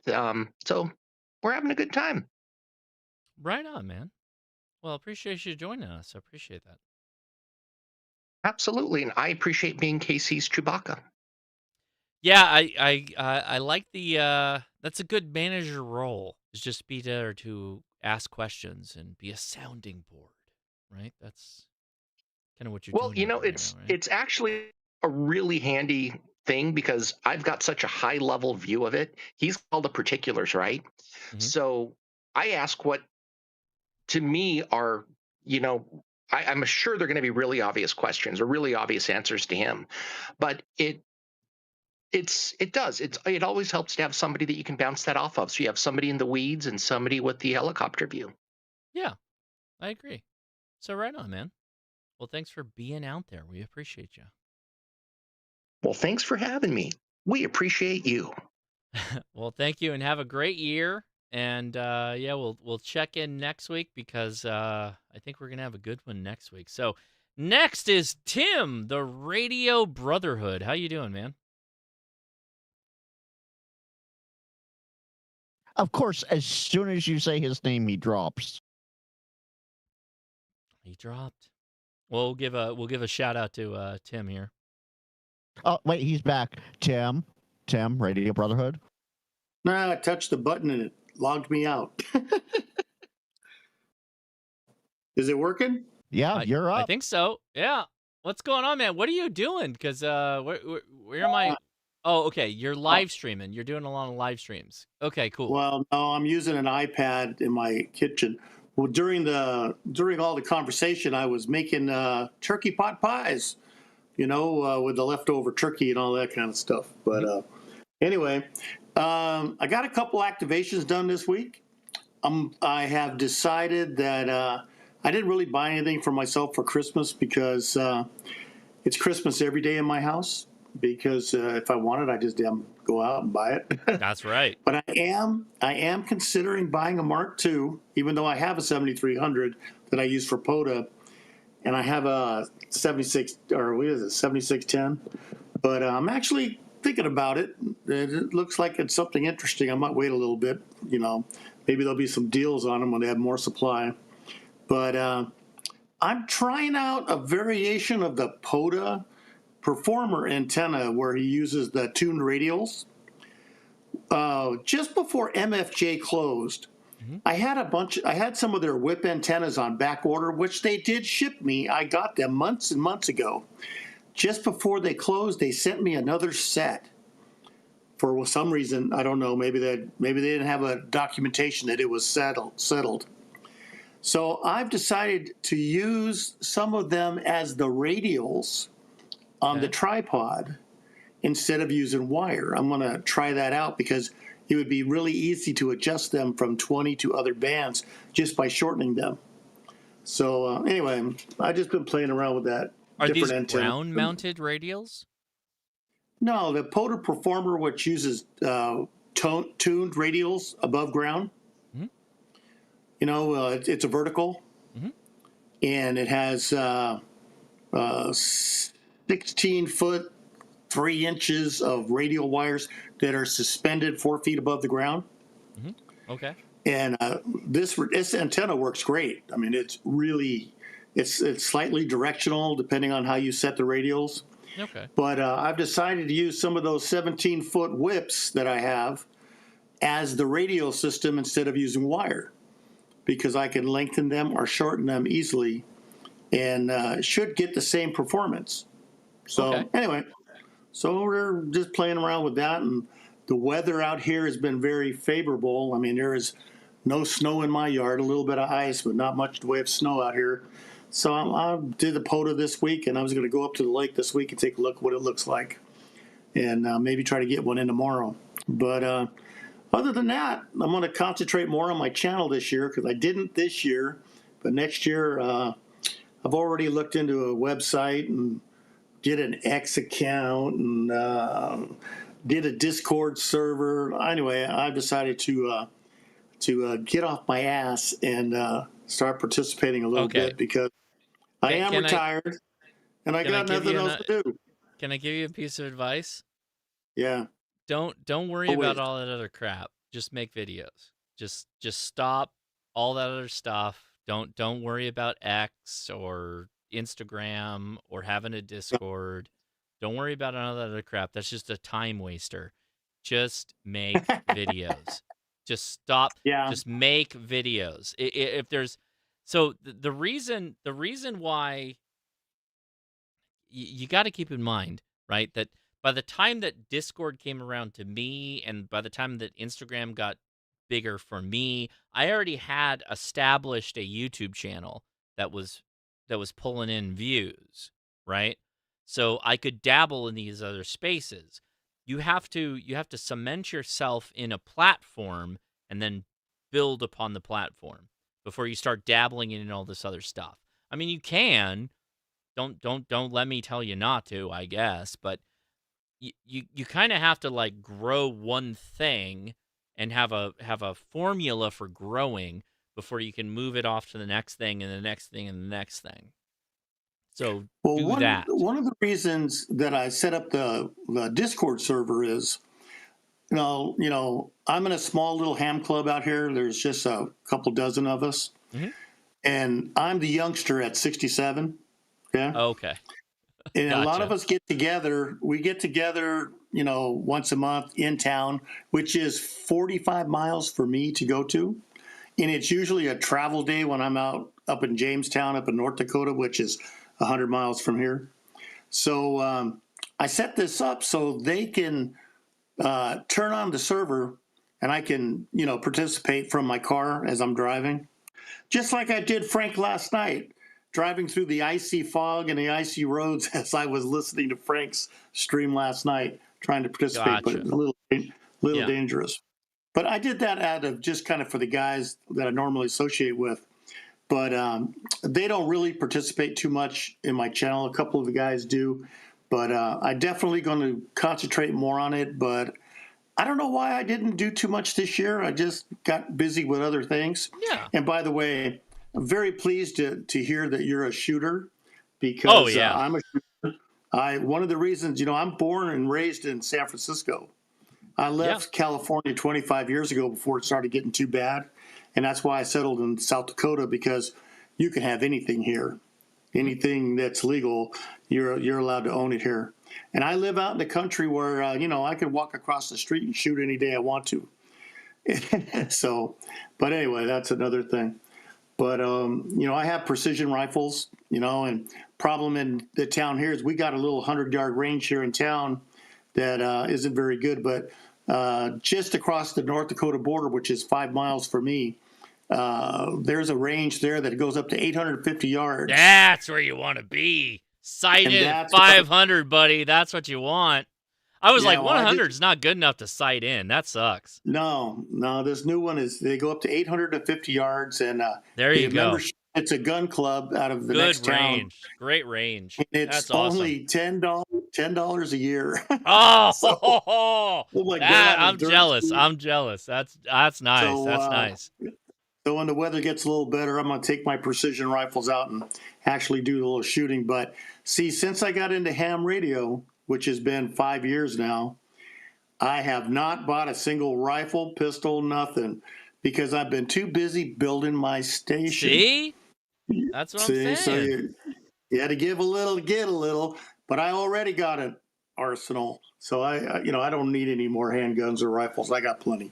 See, that's kind of how I was too. Like, I mean, I got my over under. I was a shotgunner guy. We were reloading all the time. I got a good rifle. I got a good rifle with a scope. I built an AK-47 out of a parts kit. I've got everything. Yeah, dude. Yeah, you're in California.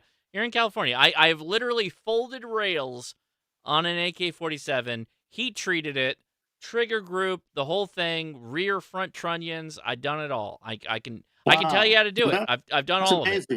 I've done all of it. I built ARs. I probably have 10 different ARs, 5 AR-10s, at least 5 AR-15s, all different configuration, AR pistols. My long range rifles are 6.5 Creedmoor. I even got an AR-10 at 6.5, and I have out here coyote hunting is very popular. Yeah. So I have a rifle set up with night vision and all that stuff. I got everything. I have not really, since I got into radio, I haven't really been using much of it. And now that I'm retired, I've been retired almost 3 years, and I haven't got to shoot a coyote yet. And all you got to do is step outside my front yard, and you can hear them to the right, to the left, to the back. We're surrounded by them. That's where you throw out that Bluetooth speaker with the rabbit screaming, and they all just come. Oh yeah, I got one of those too. I got all that. I even got the phony dog you put out in the field that shakes his tail. Well, we come from the same place there. It sounds like. And anyway, you guys have a great one, and I appreciate it. I wish I had participated more this year, but I'll be more frequent guest. But anyway, yeah, I'm definitely going to work on my stuff, and I've been talking to Tim, and Tim's been helping me out. So yeah, anyway, everything's good. And, nice mild winter out here in South Dakota. So you guys all have a great one. Thank you so much for everything, and love the streams. Always, I may not always participate, but I'm always watching. So you guys have a great one. All right. Well, thanks for watching. I appreciate it. EMAC with the silver pigeon. Oh, that's good. It's good. That's is that a Benelli? Or is it a Beretta? Beretta silver pigeon. Am I wrong? I could be wrong. Ham Weiser. He has been trying to hit me up a couple of times in the chat. Josh, do you reply to Yoi Toy videos? Yes, I do. Repeat your comments, sir. I am watching right now. I am live. Is his channel hacked? No, I'm not hacked. I'm not. No, hold on. He was asking about Forrest KI7QCF. Yes, Forrest did get hacked, and last I heard, he is working on getting it back. Okay, if everybody doesn't do this already, you need to add two-factor authentication to your YouTube channel. If you don't have that, you're crazy.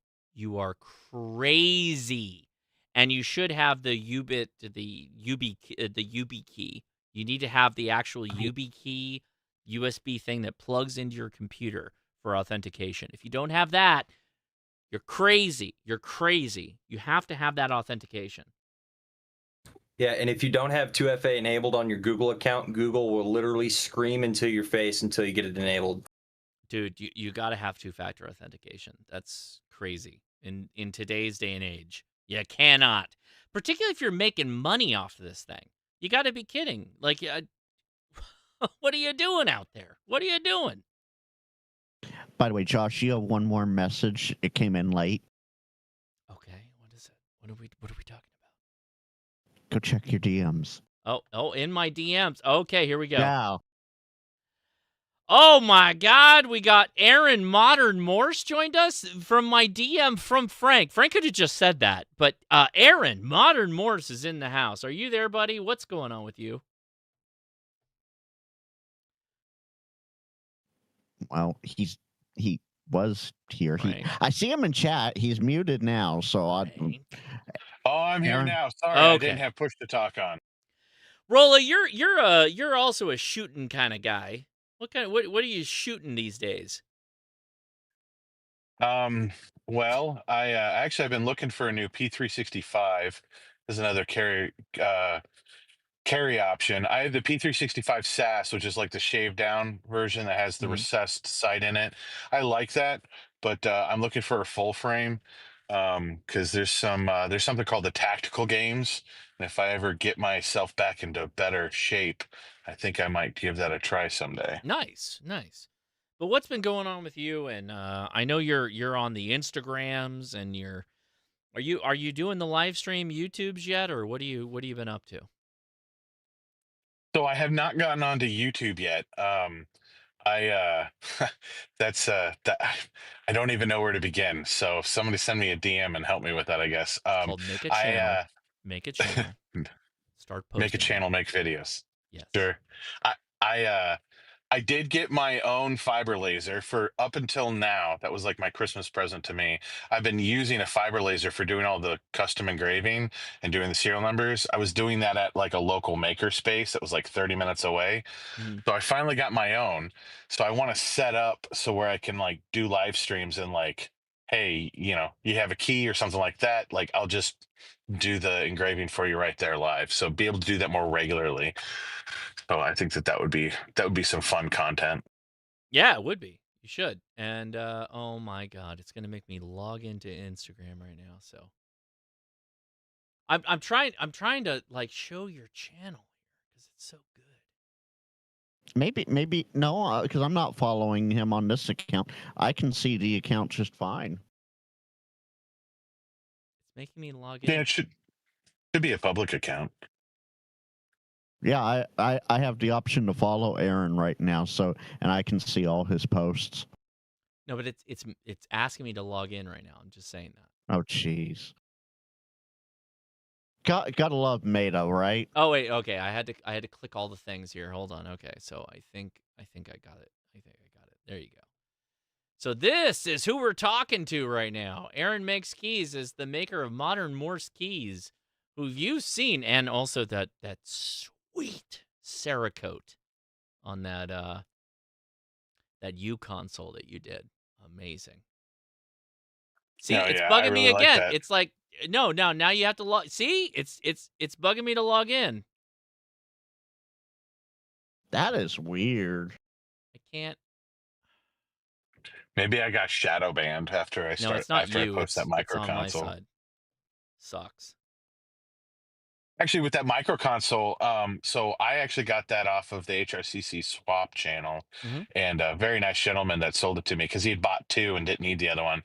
When he shipped it to me, he shipped it with a CM5 module, Oh. and that has been an exercise in frustration because I have to find some like custom build Yeah. of the for the Raspberry Pi firmware, and Yeah. I've been that's like I am perfectly capable of doing it, but I you can only haven't had the crack your time. knuckles so much. Yeah, just not enough time. So it's been sitting there just like sad, staring at me on my desk while I finish working everything out. But yeah, and the single lever, we're getting somewhere with the single lever that everyone's been asking for. So hopefully I'll be able to keep it into the same form factor. I've been messing around with the prototype, so that'll be super fun. Been working on that for the last month while I finish getting orders out the door. Right on, man. Well, I appreciate you joining us. Thanks for being out there. Yeah, it's good. All right, well, so Ham Weiser came back and said, Josh, which antenna is the best for HF portable? I'm new to ham radio. I mean the best portable antenna, which requires very less setup, still a best one. Best 3 times best. So probably easy portable setup is going to be an end-fed half wave. So you're looking at the Pactenna. You're looking at the what am I thinking of? What's the roll-up antenna that? Spooltenna? Spooltenna. Spooltenna is probably the easiest one, actually. Spooltenna is going to be the easiest one. Check out Spooltenna. Here we go. In fact, I'm going to pull it up right now. If you're very lazy, you could go with the screwdriver, like an A-test. That takes a lot of setup to get to the point that it's going to be a good antenna, though, right? Yeah. So Spooltenna is just a spool of wire. You unfurl the wire, set up as high as you can, and get on the air. And that's all there is to it. Spooltenna, that guy right there. That's the one you want. Spooltenna. I'll drop the link. Yeah, give me a second. But yes, that's the one I'm thinking about right now.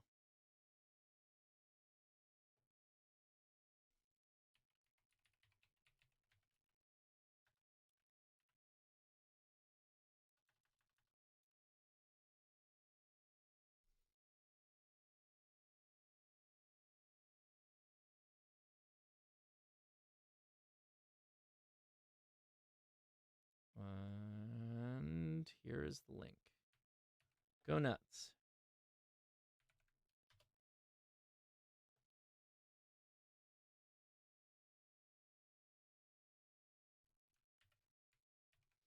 Good, very easy to set up antenna. Yeah, there you go. That's the one. Yeah, I like Chameleon too. I have links in the video description, hopefully for Chameleon too. But yeah, that I'm a big advocate of them as well. I've used a ton of their stuff. You'll pay a little bit more for that, but a lot of that stuff is made in America, particularly with the hand tooling that goes into it. But all good across the board from my point of view. Yeah, a number of Chameleon fans in the chat. And then the usual ATOS fans and haters. So Ham Weiser, again with the question. Josh, do you know CW? Yeah, it depends on what you mean by CW. Can I do like just a rag chew on the air, just chat back and forth? Probably not that solid, but can I do a POTA activation or just make contacts? Like simple contacts? Yes. Yes, I can. No problem. Particularly if I'm not live. I get immediately better at CW the moment the live stream turns off. That's generally how it works. Isn't that called the stress factor? Mm-hmm. I'm telling you, do live CW. Live people watching everything, do live CW, that and live soldering. Kit building live and live CW is the ultimate challenge factor for ham radio live streamers. If you aren't willing to do it, and I don't mean like you do a kit build in the background with 8 other people also doing it, because that's easy. You're just cheating. Like, you are telling people how to build a kit. Do that. Do that and tell me how it goes. It's not easy. That's why I didn't do the soldering for the Toads DI board live. I just did a short video on it, and I'm going to piece it together and put it out sometime next week. Yeah, because it can be, that's a lot. That's a lot that goes into that. That's for sure. Oh, man. All right, I'm going to hop off here and play some Apex Legends. Anybody, not Apex Legends. What am I thinking of? Arc Raiders. That's what I was really thinking about. Arc Raiders. You guys on the Arc Raiders trip yet? Are we all on the Arc Raiders yet? I got this new computer, and I'm going to enjoy it for the week that I am not working, and then I'm going to pack it up. So, okay, wait. One last fun question, Josh. Mm-hmm. Everybody tonight has been talking about this not working thing for like a week plus. What is that? What is that all about? I don't get it. You have a Christmas break. Do you not have a Christmas break, Frank? No, railroad does not stop for nothing. I go back to work tomorrow morning. Tomorrow morning for me, tomorrow afternoon for everyone else.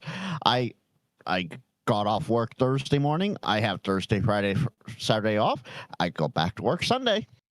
Yeah, so for the people that are working, I guess, government work that EOD Boom is saying, because I know he's off in Guam right now, probably.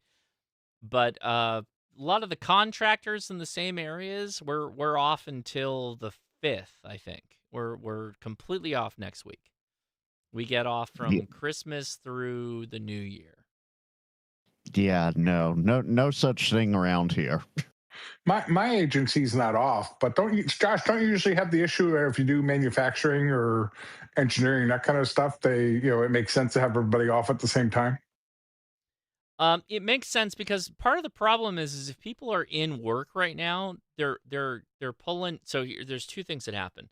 They're pulling like holiday pay for like extra, like they're getting paid extra, which I don't really have a problem with that. Nobody really has a problem with that. The problem is nobody's there to make sure that the work is like done correctly. And we don't want people to push anything to production when there's nobody there to test that it's done correctly. Right? So we want people to verify that it's up and running. So if they're not there, there's no point for the other people to be there. And so if there's no point for anyone to be there, then everybody should just go home. Is kind of the point. Right. Yeah. I know go ahead. Sorry. I was going to say, that's why you always push your builds to production and then everyone goes on vacation, right? That's right. Always the best way is to push everything to production right before a big break, like Christmas. It's always the best way. Always the best way. Always do that. Always the best way. Then come back after the first and fix the build. Yeah, no, I know for production things like computer manufacturers and whatnot, plants that we used to, they would just close because so many people weren't there. The lines really couldn't work properly. So there you go. Okay, so there you go. Everybody else except us and the railroad industry and apparently ATC, we don't get this mythical week off after Christmas.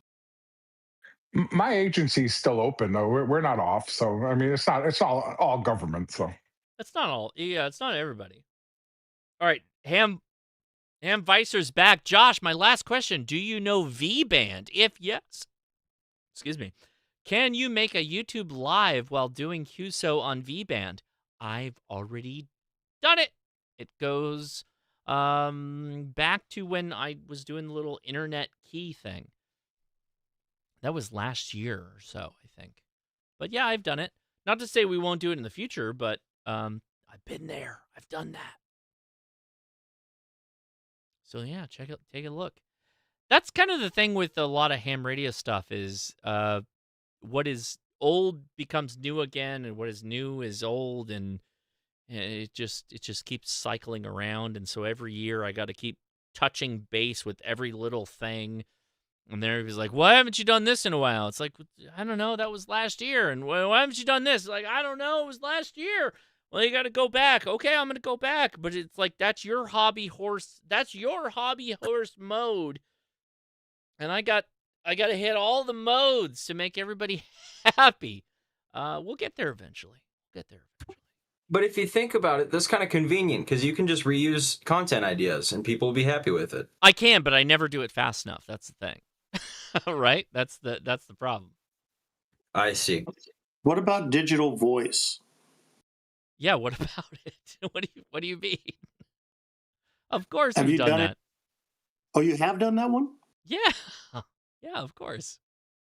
Okay, Which mode? Which particular mode are you curious of? We've probably done it. Oh, I'll have to look. No, I've just seen this popping up on my feed lately, and I really didn't know much about it. Doing digital voice and on HF, so I just thought I'd look into it. Yeah, free DV is very cool. Free DV, right? Yeah. Yeah. Apparently, free DV got a lot better in the last year. So I that will probably be in the next one I come back around on. Free DV got like a major upgrade that we're gonna probably want to talk about and use. So we will touch back in on that. I'll look forward to it. Okay. All right. Very good. All right, everybody. I'm gonna actually I'll where's my Steam? I will drop my friend code because I literally there's nobody home right now. There's nobody home. And so I think I'm probably gonna play some Arc Raiders if anybody wants to play Arc Raiders. I want to where the hell is my Where's my code? Do you have in it? Oh, there it is. Copying my friend code right now. My friend code on Steam. If you play Arc Raiders, pull me up on Steam and we can play. Now, I will say, Arc Raiders, is anybody playing this game? Has anybody heard about this? I played the player test. It was crazy. This game is amazing. It is super nerdy aerospace, like spy-fi BS looter shooter. It is so much fun. I am having a blast playing this game. So if anybody's playing it, hit me up because I will play with you. But yeah, that's about it. Maybe I just go live and just play Arc Raiders on my ham radio crash course. I'd sit and watch the stream. It'd be no, I'd have to. Maybe I'll push to Twitch because nobody cares what I do on Twitch. Maybe Twitch. I don't know. Nobody cares, I guess. Go. Well, no. Not on YouTube. I won't do that on YouTube. That'd be crazy. You got to build the ham radio following on Twitch because I still stand by Twitch is What very is there to build? I've tried, Frank. What am I supposed to do? There's no way to build that, man. There's no way. It seems like it's very underutilized on, ham radio is underutilized on Twitch, but that's a discussion for another night. How do you think you reach ham radio people on Twitch that are there for ladies in hot tubs and people playing first-person shooter games? Like, how are you going to reach ham radio people in that? Or the first do ham radio from the hot tub with a sexy lady. The Lab 599 is waterproof, Josh. Okay. That's it. That's how we do it. I'll go with Aaron's idea first. Hey, you know exactly what the thing that every one of you want. Me in a hot tub reviewing radios. That's what you want. That's where we're at right now. That's that. I don't know if the wife's going to go for that one. No, she's not going to be in it. She's not going to be on camera. It's just going to be me in a hot tub reviewing ham radios. That's what we're looking for. I'm gonna say that visualization doesn't work. That No. doesn't work. No, it doesn't work. Jody has it. Hot tub ham machine. Hot tub ham machine. Okay. Again, it's going to be me in a hot tub, guys. It's going to be me in a hot tub. It's still going to be ham radio. It's just going to be in a different location where I'm in a hot tub. Do you understand what we're doing? Have we improved the situation at all? No, nothing has been improved. Yes. I have one suggestion. Jackson Hole in the hot tub, surrounded by snow.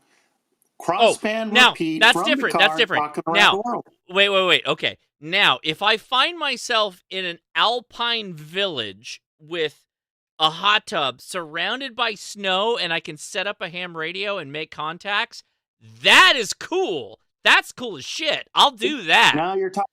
I'll do that. But if Okay. I'm talking about like in a spare bedroom that I put a hot tub in, that's not going to do anything. That's what these hot tub girls are doing on YouTube or on Twitch.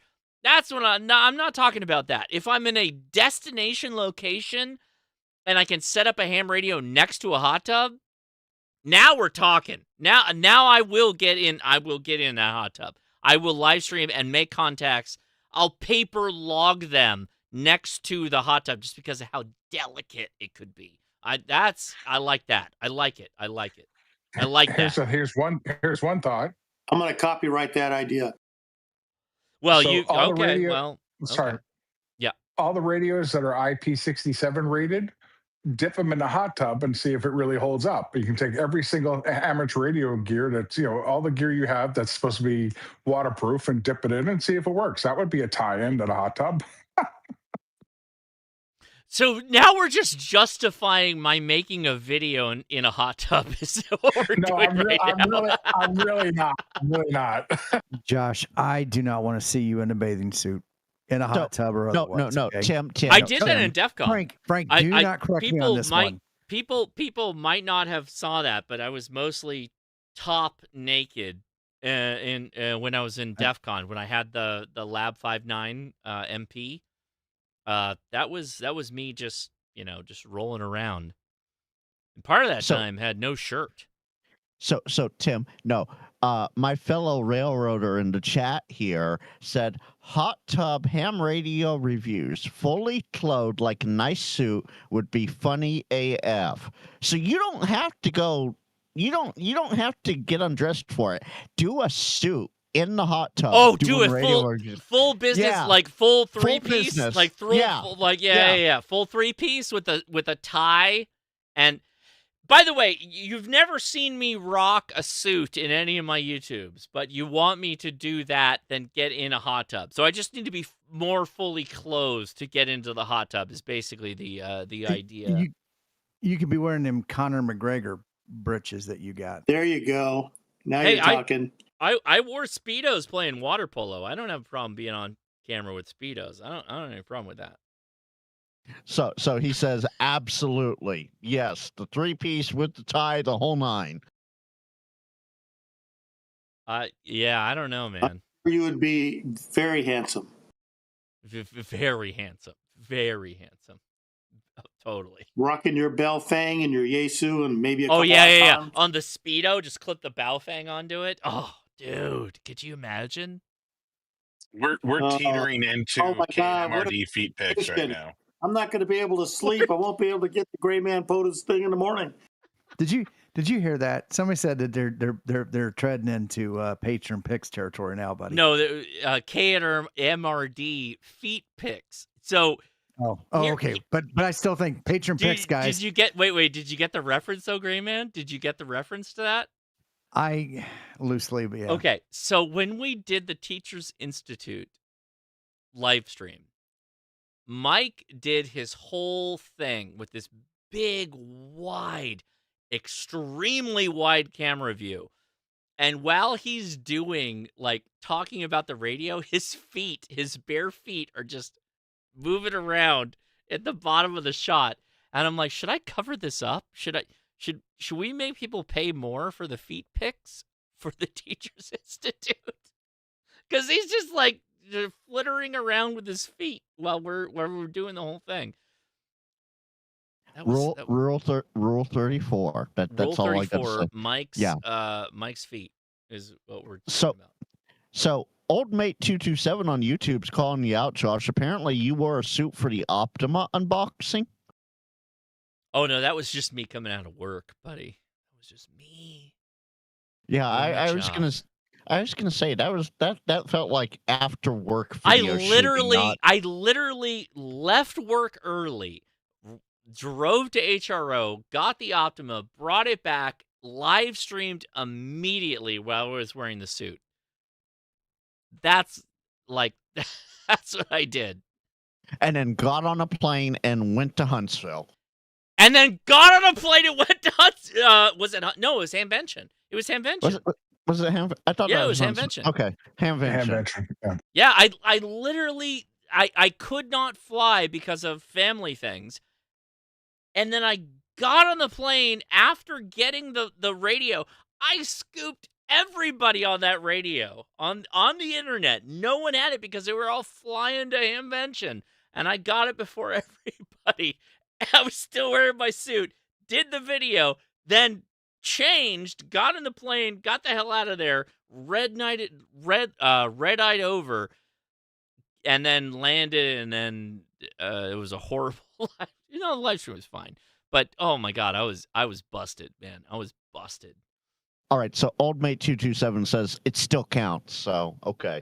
Yeah, well, it still counts. I'm just amazed people still wear suits to work. Undercover radio at a wedding. Yes, I did undercover radio at a wedding. I heard CW on that undercover radio, but I could not make contact with them.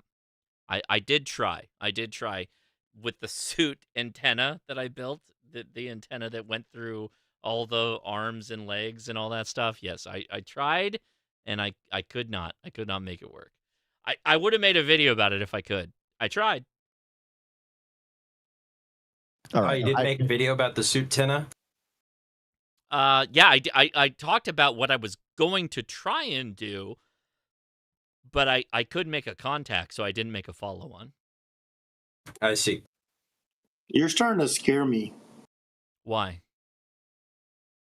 Well, I can only imagine, with the wires running down your sleeves and, like a dipole, and you cranking up the power.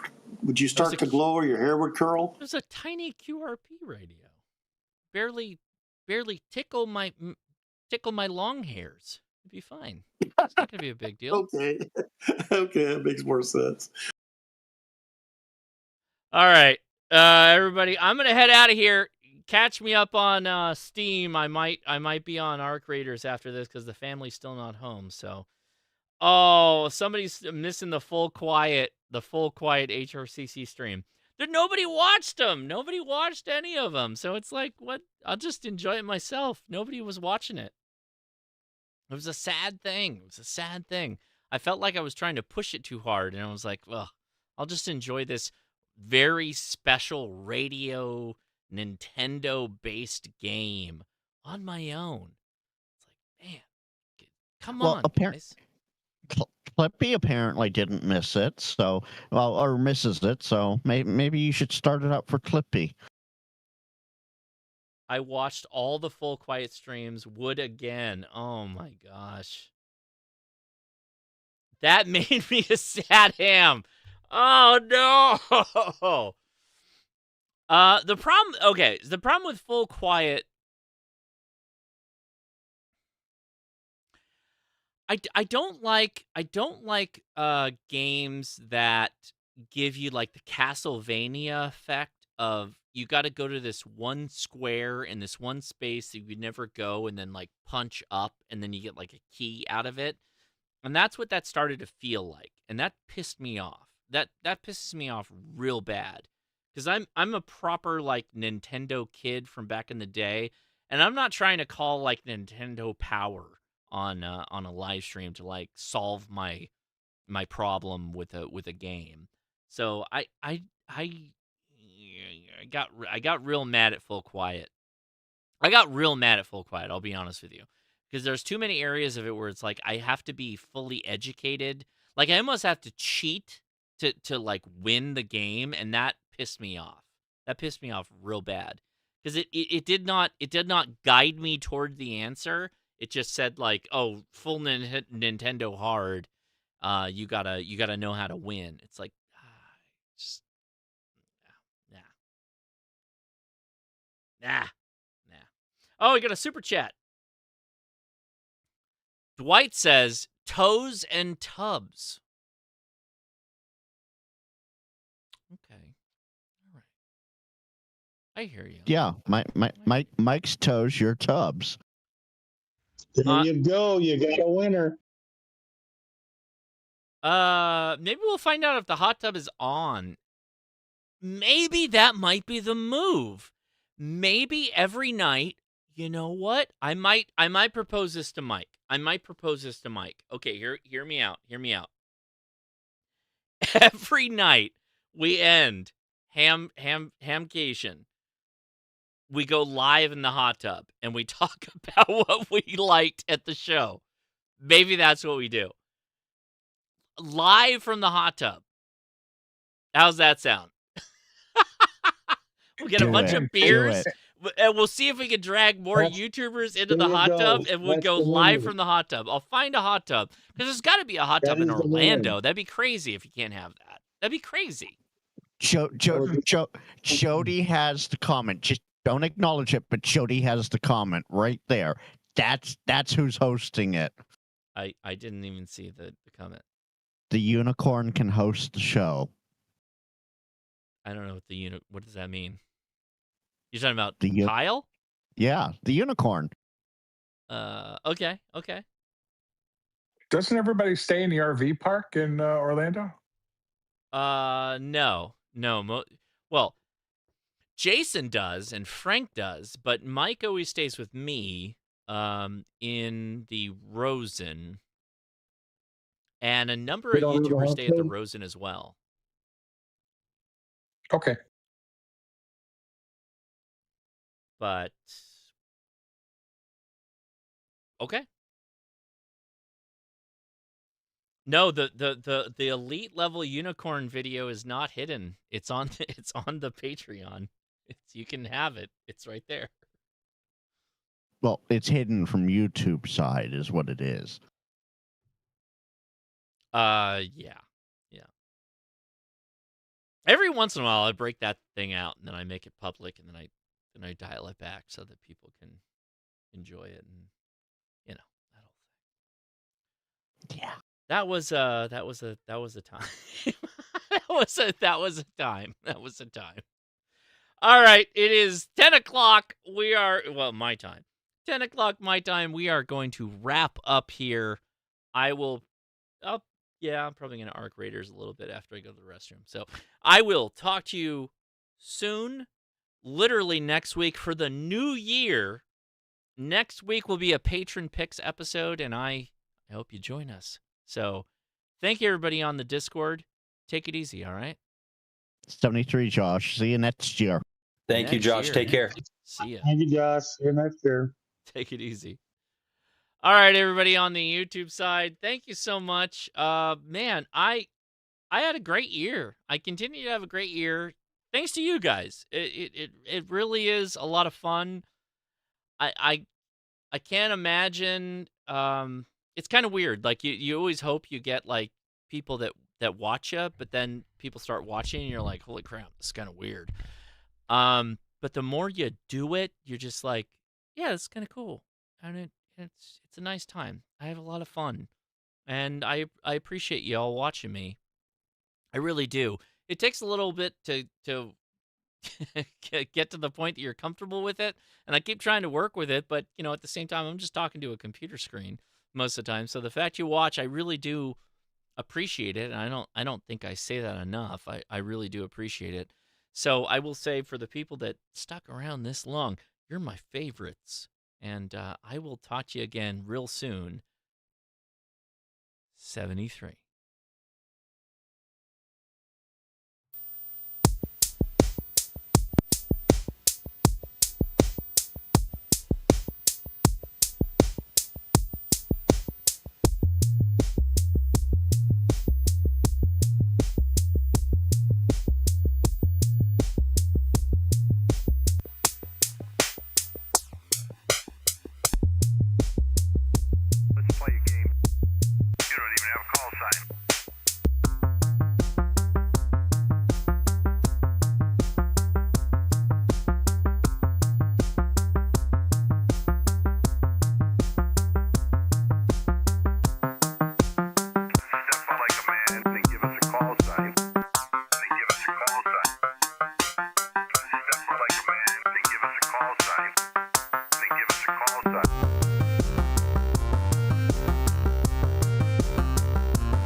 Okay, I've texted Mike. What are your thoughts on a Hamcation after hours hot tub chat? We'll see how it goes. 73, everybody. See ya.